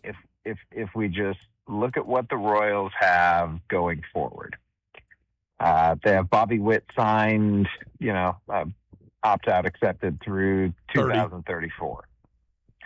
They have Michael Garcia, including a club option through 2031. Aside from Seth Lugo and Michael Wacha's contracts next season, they've really got no commitment.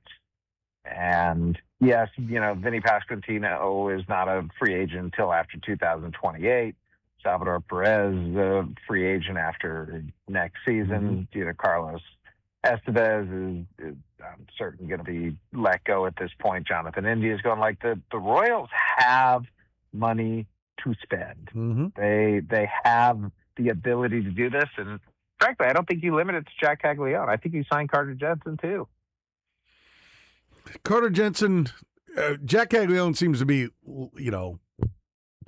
I would say he fits in better. Is that a good way to put it? Why? Well, I think Carter Jensen, I get the idea that Seth Lugo, he's not Seth Lugo's favorite. We know he was late, one day, and Vinny Pasquantino sternly gave the big brother speech up there. But there's been, it doesn't always look like he's going to win teammate of the year. No, but does he look like he's going to be a good big leaguer? Yes, and I'm with you in the sense that then you try and get him done cheap now. Yeah, well, I'm for it as well. I'm just telling you that this organization seems to feel like they want all swell guys again. I think Carter Jensen's a swell guy. Okay. I hope so. I mean, I hope he fits. We're talking about a 20 home run hitting catcher. Like, yep.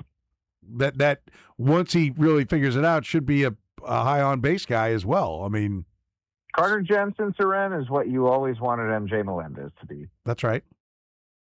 That's right. And so, Blake Mitchell will be where? Right? If you sign Carter Jensen, will they actually trade Blake Mitchell, or will they play with 2 left-handed hitting catchers? It's a fair question. I think getting a controllable starting pitcher for Blake Mitchell would not be the worst thing in the world, but I also know that Blake Mitchell is 22 years old now and still unable. So I would like to see him do it at Double-A, and I wish that were the case before the year is out. I don't know that it's going to be necessarily, but to me, the steps that Blake Mitchell has taken this year have been pretty fantastic, and I think a lot of the Royals farm system actually has been on an up arrow this year. And if there's a takeaway, if there's some positivity to be gleaned from this season, It's Kendry Churio. It's Angel Gomez. It's Josh Hammond. It's David Shields. It's Ramon Ramirez. It's Blake Mitchell. Like they've had some guys really step up and turn into real prospects. If they don't move Blake Mitchell up, like my concern is, again, this is maybe too inside baseball, but my concern is that they're holding him down, and it's not a concern. My thought, I guess I would put it this way. My thought is that they're holding him down to bloat the numbers and get him traded. Perhaps so. It's also rare that you see a prospect of his caliber move from a team the size, payroll-wise, and market-wise as the Royals. It's a rare thing to do. So I understand your instinct there. I'll be curious to see if the Royals share it. Yeah. What would you do if he's ready next year? You know, I mean, like, okay, we're going to 28, and you've got Carter Jensen and Blake Mitchell. I mean, figure that one out for me. Those problems tend to work themselves out. I said the same thing with MJ Melendez, and oops. Yeah. You're gonna despise me for saying this, but Carter Jensen is a good enough athlete to move to the outfield. So then let's get to it, because you've got a need in the outfield. So let's get this. Is my whole that's my frustration is like figure out where you're going to do these things and go do it.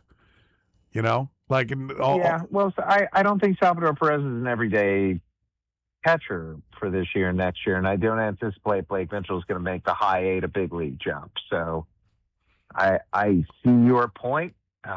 There was a time in Craig Biggio's career where he transitioned from catcher to outfield, and there was a time in his career where he transitioned from outfield to second base. And figuring out when those times are right, I think, is paramount. For now, I would actually leave Carter Jensen exactly where he is, let him catch, and if eventually he needs to learn to play the outfield, then you have been forced into a first world decision where you have a catching prospect who's good enough to force a good everyday big leaguer to another position. I think it was Biggio was catcher to second to the outfield and then back to second. But okay, there you go. And wasn't Will Myers a catcher originally, and they sent him out to the outfield? He was a catcher in the same way Bryce Harper was a catcher. He was a big physical kid with a good arm who they stuck behind the plate and travel ball. But was he ever going to be a long-term catcher? No. Bill Butler was a third baseman, theoretically. He sure was. Those were good times. Mike Moustakas was a shortstop. Those were bad times. Alex Gordon was a third baseman. And then he became the best left fielder in baseball, and what did he win? Half a dozen Gold Gloves? Yeah. Well, I mean, I would prefer that you figure that out in the minors for a guy. Yeah, but Alex Gordon didn't figure it out. I know, and it's figured it out on the fly. I know, and that cost Royals fans 2 years of watching MJ Melendez run around in the outfield. The outlier is not the norm. Touché. Okay, you got away with this one, boys. Don't make it the rule. This is not what we're trying to do here. It's just get to the big leagues and then we'll figure it out. And then they could continue to put guys out in left field who have not played the outfield since they were in high school. Like Caglione? Yeah, or like, who was it last year? They tried it with Michael Massey and Jonathan India. Yeah, they had two left fielders last year who had not been in the outfield since at least high school. Why not do it in the major league level? Why is it so hard for them to find outfielders? It's hard for everyone to find outfielders. Why? There's 3 on every team. Yeah, there are. There just aren't very many good ones in the big leagues these days, man. And I think a fair amount of that is because more and more and more you see the best athletes being put on the dirt. And I understand the instinct there, but to me, especially in an era where the fly ball has become a commodity that players try to find and hoard and become, that hasn't had much of an effect on how the league looks at outfield defense. I mean, it prioritizes it, but Just generally speaking, does anyone look at the outfielders right now and say we have an outfielder shortage? This is a problem? No, because you've still got Pete Crow Armstrong, you've still got Aaron Judge, you've still got James Wood. But if you're just looking at the 10 best outfielders by wins above replacement this year, Seren, PCA, Woods, Ceddanne Rafaela, Andy Pages, who's been terrible for almost 2 months now, Corbin Carroll, Randy Arozarena, Michael Harris, Cody Bellinger, Seiya Suzuki, and Fernando Tatis Jr. Those are the 10 best outfielders in the big leagues this season. Zoinks.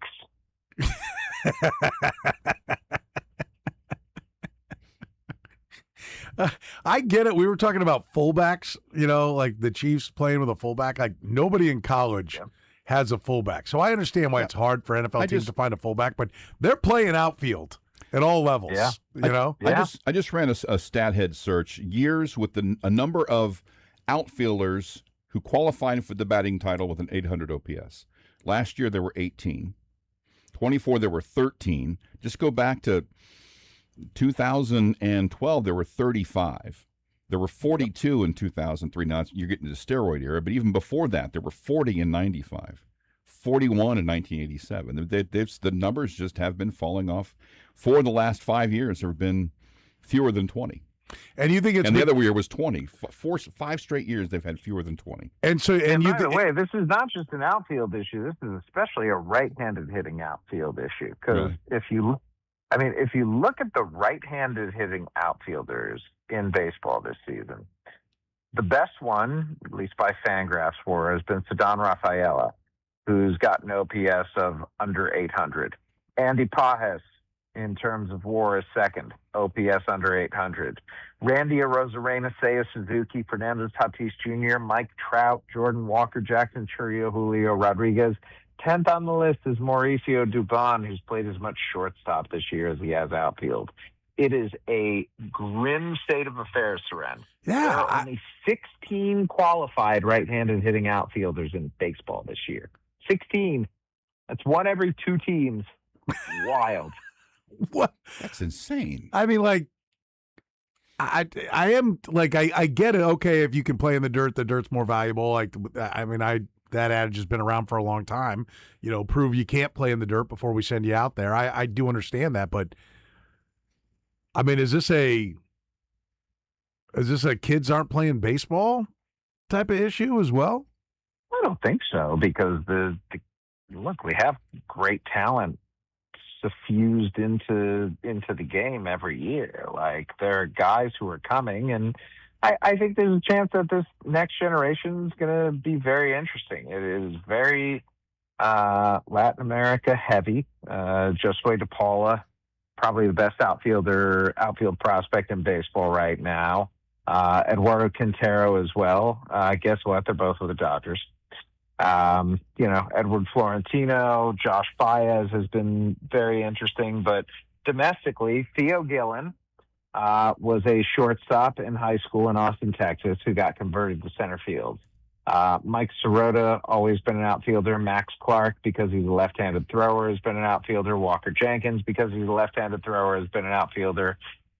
You just don't see a lot of especially right-handed throwing guys who play outfield. So that's as much what this is as anything, I think. And there's cycles. Sometimes it feels like there are no good catchers in the sport. Sometimes it feels like there's a drought at shortstop, which in recent years there have been, and all of a sudden you get an infusion of talent like you did this year. Outfield's a down position now. I do not believe that it will be that way long term. I kind of bounced around earlier, as I kind of do when I first discover a stat. Let me solidify this. Last 10 years, this is the number of outfielders who qualified for the batting title with an 800 OPS. I'm just going to give you the number each year, starting in 17. 34, 34, 37, 32, 26, 16, 20, 13, 18, 17. So 26 was the low water mark of that first 5 years. 20 is the high water mark the last 5 years. Yeah. It's an absolute trend. Yeah, that is, I had not stopped and I hadn't either quantified that. I do know that, like, every year, now I'm sitting here thinking about it. I'm like, every year I look at my fantasy baseball team's outfield. I'm like, this outfield sucks. And now I need to look, like, back when I was a kid, I looked at everybody's team and everything. Now I just have time to look at mine. And I guess I need to look at the 10 other teams in the league and go, oh, their outfield sucks too. Like, that's just the way it is. Why you have me on, Petro? It is. It's the only reason, I mean, let's be clear about that. Not for my good looks or charm, or my extremely pasty skin. It's very interesting when you have no control over the lighting on a set, and you look back at it afterward, and you say, "My God, I really do look like Casper the Friendly Ghost." or young Reagan. Or like when we do Sunday Sound Off, and I'm like, they're like framing up the shot, and I'm like, no, I'm lowering the chair. You're shooting a little high to low here. You're not coming at me from the bottom and showing my fat head in the worst direction. No chance. I know what I hear where you're chirping there. We're talking to Jeff Passan here in the program, our Major League Baseball insider. Time for our Final Four. Jeff, I'll start you with this one. Who ends up winning this disgusting American League West? Oh, it is so gross, dude. It is. I just taped my show for tomorrow earlier today, and I literally used the word gross when I was talking about the AL West. If people don't know, the AL West standings right now, Houston, 60-59. Texas, 59-59. The Mariners, who are supposed to be really good, 56-63. I know. And then the A's and Angels are the bottom feeders. Arguably the two worst teams in baseball. Yes. I'm going to go against my better judgment and say the Mariners, even though all they've done this year is disappoint me. Yeah, that is like, I can't figure out why they're so bad. They seem lowest scoring team in baseball, sir. How? I don't know. The answer is they have a 217 batting average with runners in scoring position, a 247 BABIP, and I think on the season their average on balls in play is 271, while the Pirates is 317. That'll do it. That will do it. That will do it for sure. All right, tell me, is this the best Led Zeppelin song? No. Yeah. Great song. What is? I was out on the water. My brother-in-law has a lake house in Wisconsin, and I knew it was something hoity-toity when you said I was out on the water. It was a perfect day, and on the stereo when the levee breaks came on, and that's tough to beat, man. Okay. It's a solid choice. Yes. You're getting rave reviews here from the fellas, so okay, I'll put you down. That's a problem. Yeah, it's not the worst thing in the world. It's one of the most sampled drum tracks ever. No doubt. Yeah, for sure. Who ultimately, I know we have got lottery now, but who will have the number one, have the best weighted chance? Who's the worst team in baseball when it's all said and done? I think the Angels. God, that's such a sign of like, just keep trying to tape it together, how that will take you to the bottom. Complete disaster. They are awful. All right, and finally, where does Tarek Skubal play in 27? Dodgers. Well, they go ahead and sign him. All right. I think they're just gonna. I can't say this for sure. This is not one of those things where I've been told that this is the plan. If I'm the Dodgers right now and I have no idea what the economic system is going to look like, I get everyone I possibly can before it changes. And just so get it done before December 1 to make sure that like whatever they grandfather in all of their spending. Okay. Yep. Before you go quickly. All right, if you're going to give me another list of 800 outfielders. This is good. Okay. Kyle found this. A man named Adam Patrick, who writes for Fansided NFL Writer, says Jeff Passan looks like a Batman villain before they become bad. Good one. That was a good one. There was a lot of that this week. I got Oompa Loompa by one of my friends. Like, it was... Oompa Loompa? You don't look like an Oompa Loompa. No. I'll send you the picture, Seren. You tell me. Okay, I look forward to seeing it. To me, Young Reagan is one of my favorites. Young Reagan, I do like Young Reagan. That's a good one. Young Ron Reagan. I'll take Young Reagan all day. But you know what? He was a good-looking dude. Yeah. I'm going to send this to you right now. I know we're going up against. No, we're fine. And I'm going to put Curtis on here as well. And you guys are going to see this. And we're going to get a genuine reaction right here. Yes, it has been sent. Oh, holy hell. That is glorious. I will tweet that out. Oh, come on. Yeah, okay, I won't. I'm sorry. I didn't know it was for the record, it is quite funny. But It's they fantastic. it has been doctored. It's not just a picture of Jeff and you go, oh my God, he looks like an Oompa Loompa. They've changed your skin color and your hair color and yeah. Dude, they gave me white eyebrows. I know. I know. I'm going to end this by saying Oompa Loompa doopity doo. I will see you next week too. The program with Soren Petro. I'm out. Weekdays from 2 to 6 on Sports Radio 810 WHB. How do you top that? I don't know, but I will tell you, last night got done podcast and doing some work afterwards. Rain rolling in. Where did I go? Went straight out to my patio. All Weather Decks built us a great outdoor living space, and they can do the exact same thing for you. Watching the lightning off in the distance, and eventually the rain rolled around, moved in under the dry underdecking. Our deck is over our patio, and we've got the dry underdecking that All Weather Decks did for us, so I could sit and just enjoy the rain. It was absolutely fantastic. It's one of the things I wanted out of our outdoor living space, and All Weather Decks gave us exactly what we wanted. That's what they'll do for you. Listen, now's the perfect time to call All Weather Decks. Football season's right around the corner. They can transform your worn-out deck, your crumbling patio, into a great spot for you to entertain, whether it's pregame or to watch the game as well. You can relax, check out the game, or just hang out and watch the weather if you want. They're a 24-time winner of the Angie Surface Service Award. They carry an A+ rating with the Better Business Bureau. They probably built a deck for someone in your neighborhood. If you go to allweatherdeck.net,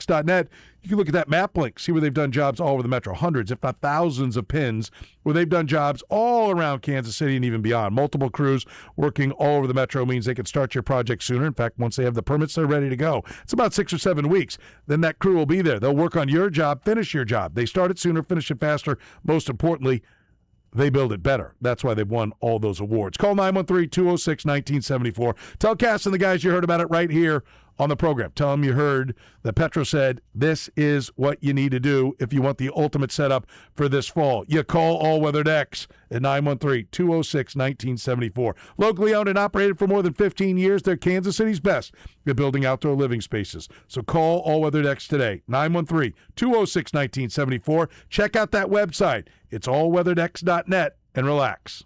Men, erectile dysfunction can affect much more than just your sex life. It can create stress in relationships, leading to feelings of anxiety or embarrassment, and impact your overall confidence and well-being. This is Jeff for Heartland Men's Health, and we specialize in treating men's sexual health issues to help men find solutions that fit their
But first, oh, wait, no, that's later.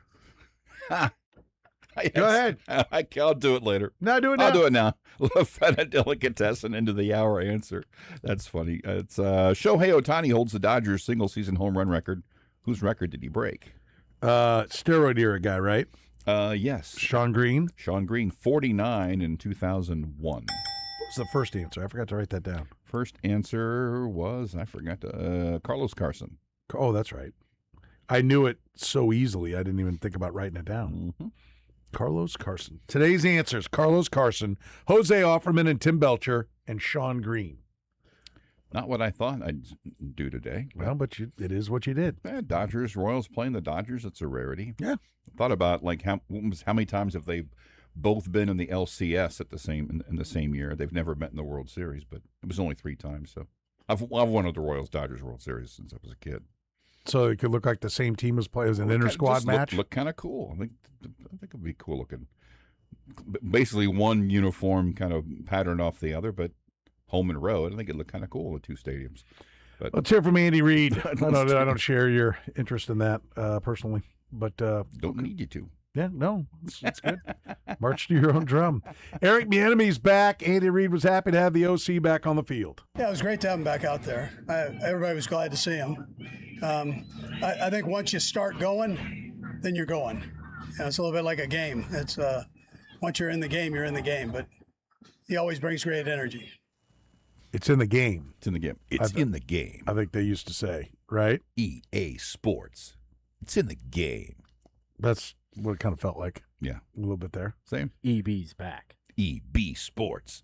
It's in the game. Nick Bolton said only 1 letter difference. Yeah. Nick Bolton said Bieniemy's return helps the defense as well. Having a guy like that come back on the field, man, competitor, brings out the best of us also on defense, man, challenging us. If we win a rep, he don't really care about winning a rep, do it again type of deal. So yeah, man, it's always fun, friendly banter, we call it, but that's great having him back in the building. Win a rep, big deal, do it again. Yeah. Yeah. I like that. Yeah, I do too. Yeah. By the way, Reed said that something about Jalen Royals. He had a nice day. He goes, yeah, that's nice you did that, but got to stack them. Got to do it again the next day. That's obviously the problem with Royals, the consistency. By the way, Nick Bolton, not a guy who needs urging on. No. Nick Bolton brings it all the time. So yeah. I mean, he may be. I'm not saying he's limited in coverage, but I'm a big Nick Bolton fan. I like the way he plays, and I think he's good to have around. I think it's one of the reasons why they signed him is he's a good guy to have in the organization. Andy Reid talking about Khalil Benson. He was playing right guard. They had Jalen Moore at right tackle. Reid said the move will help Benson in more ways than one. Yeah, I think it's good for him to be able to have some flexibility to do both. We worked him a little bit in there in OTAs, liked what we saw. So this gives him real competition in there now, where Spags is throwing a lot of different things at you, so you've got to be able to adjust. He'll do nothing but help him, even at the tackle spot. It'll help him. So once he jumps back there, which suggests he will jump back there at some point. It does. But for some reason, that didn't stick with me the first time I heard that. Oh, but I wonder if it's that they don't think Moore can handle what they want to do at guard. Generally speaking, if you can play tackle, you can play guard. Tackle's a tougher spot to play. Yeah, but from a physical skill set, one thing they noted last week was that maybe it was last week. The first time he was there, it happens a little quicker inside. So there's more of a in the phone booth type of thing, I guess. But yeah, I thought it was interesting because Jalen Moore played reps at guard last year. Mm-hmm. I mean, he was kind of the super sub all along. Because it was supposedly a competition between him and Josh Simmons at left tackle, but it seemed pretty clear that was Josh Simmons' job, and Moore was going to be ready to go everywhere. And maybe that's just it. Like, hey, the apprenticeship year is coming first for Khalil Benson. We got excited. We're running him with the ones we want to see him. I think it definitely means he's going to be on this football team. Oh, yeah. So they love the versatility there.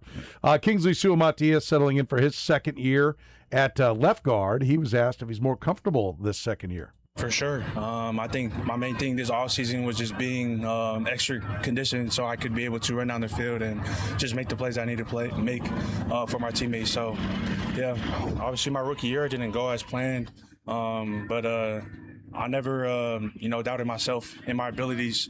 So when I got thrown in there at guard, I was just ready to roll. I'm in the phone booth, being able to just grow from there. So it's been great. Now I'm year 3. It's crazy to look back, but nothing but a blessing and honor just be as a guard and be thrown in there. I trusted to be out there. Did have the conditioning to make plays downfield. Nice that that's become a priority for him. Yeah, for sure.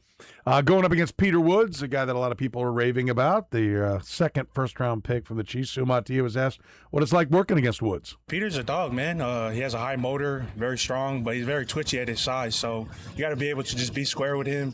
But, man, huge bright side for him, so he's doing great. Speaking of one-on-ones, everybody seems to use those for different things. Do you use those as, to work on a specific tool? Or and sometimes I know they don't even prioritize. How do you feel about one-on-ones? Man, I love one-on-ones, man. It's just being able to just work different things. So whether I'm working a jump set, whether I'm going to be off this one, working from a 2-point stance. But, yeah, just working different things so I can go out there and try them out. Probably something to think about when you're watching somebody kick somebody else's backside on a one-on-one play. The guy might be trying something out. I mean, you want the guy to consistently get beat, if but it's on if it's a guy that's play, on the team. Yeah. If he's getting beaten by Peter Woods is one thing. He's getting beaten by some guy who's going to be, selling insurance in September. That's another thing. But yeah, I hadn't thought about that specifically. That certainly rings true. It's like a pitcher he's trying to throw this pitch. If he gets shelled every time he's out there, that's one thing. But one individual beating isn't tragic. Other NFL news, Bears wide receiver Luther Burden, MIZ, will miss the entire preseason with a groin injury. If you know he's missing the entire preseason, do we think he's actually going to be ready? Like, I know I read the crawl on ESPN saying they think he'll be ready for the regular season, but if you're already ruling him out for the whole preseason, how sure can you be that he's going to be ready to go regular season? Take note, fantasy players. Groin injuries tend to linger. Yes. He was a guy that I think a lot of people were going to be jumping on with the trade of, was it Moore? Who they traded? DJ Moore. DJ Moore to the Bills. I think a lot of people were like, ooh, I'm going to get Luther Burden in my draft, so keep an eye on that. Hunter Henry signs a 2-year extension with the Pats. Estimated value between $16 and $20 million. And NFL head coaches will now be able to designate an assistant to handle the task of throwing the red flag to challenge a call through instant replay because the flag is just too heavy. Too much of a burden for the head coach to have all of that on him. We'll take a break, come back, wrap things up with the kicker. The program with Soren Petro. It's chicken. It's fried chicken. I like fried chicken. Weekdays from 2 to 6 on Sports Radio 810 WHB. That's right. I do too. Who doesn't like fried chicken? We all do. You know what you don't like, though? Plumbing problems. Ooh, that's not good. There's nothing worse than throwing away an entire Saturday trying to do it yourself either. Hey, maybe you're a fix-it guy. I'm kind of a fix-it guy, maybe just a little bit, but good Lord. I spent 5-6 hours one Saturday trying to fix this one little problem with the toilet. Back and forth to the hardware store. It ruined my day. I was not in a good mood. I don't mess around with it anymore. I call the ones to know. The Plumbing Pro. They're experts in all things sewer, septic, drain installation, repair. If you can't flush, if you can't take a shower, do a load of laundry, you need to call the best. Call the Plumbing Pro. They've been in Kansas City since 1980. Locally owned and operated. Still locally owned and operated. A lot of companies out there may have the same name. Do some research, you'll find out that they sold out years ago. Now you're just a number on some out-of-town call center in, Pennsylvania.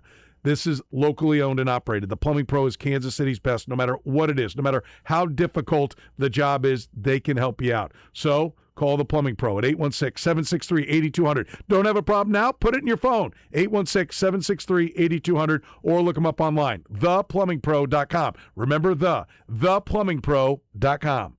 When your joints hurt every day and you've been told you need surgery, it can feel like there's only one option. Do your homework. Remember, once a joint is replaced, there's no going back. This is SSJ, and before you schedule your surgery, consider getting a second opinion.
But first, nothing. Ah. Because Curtis did it wrong last Yeah, segment. So we barrel right into the kicker right here. Listen, what was it that Sam Weiss said? Conduct yourself appropriately. You live in Cincinnati. You don't live in Cleveland. Yeah. We don't live in Cleveland. No. And we're happy because of that. Ashley Bastock, who covers the Cleveland Browns, had this tweet out there about how Browns practice wrapped up. End of Browns practice, 1 minute, end of half situation. Sanders up first, Shedeur Sanders. He's up first. The drive ends with 2 false starts on the line. Watson's next, Deshaun Watson. Next, after 2 completions, a sack, an illegal formation, and a false start. Monken ended practice and looked like he threw something. And if you want to really laugh, I posted that. The replies are just beautiful. One of them is a scene from Your Friends and Neighbors with what's his John Hamm. John Hamm. It's like this disco scene where he's like high on something in the show, and it plays this with the lights up, all flashing and everything, and him just kind of sitting there, and it says, "We are so back." He threw Dylan Gabriel with a small picture of him. There's a Browns fan kind of rubbing his stomach. He threw Dylan Gabriel. Yes, Have you so seen? good. And they've got Dylan Gabriel down to like a 2-year-old size. Fantastic. Yeah, being a Browns fan right now, they got one Browns fan about to pass out drunk, just guzzling another beer. Priceless.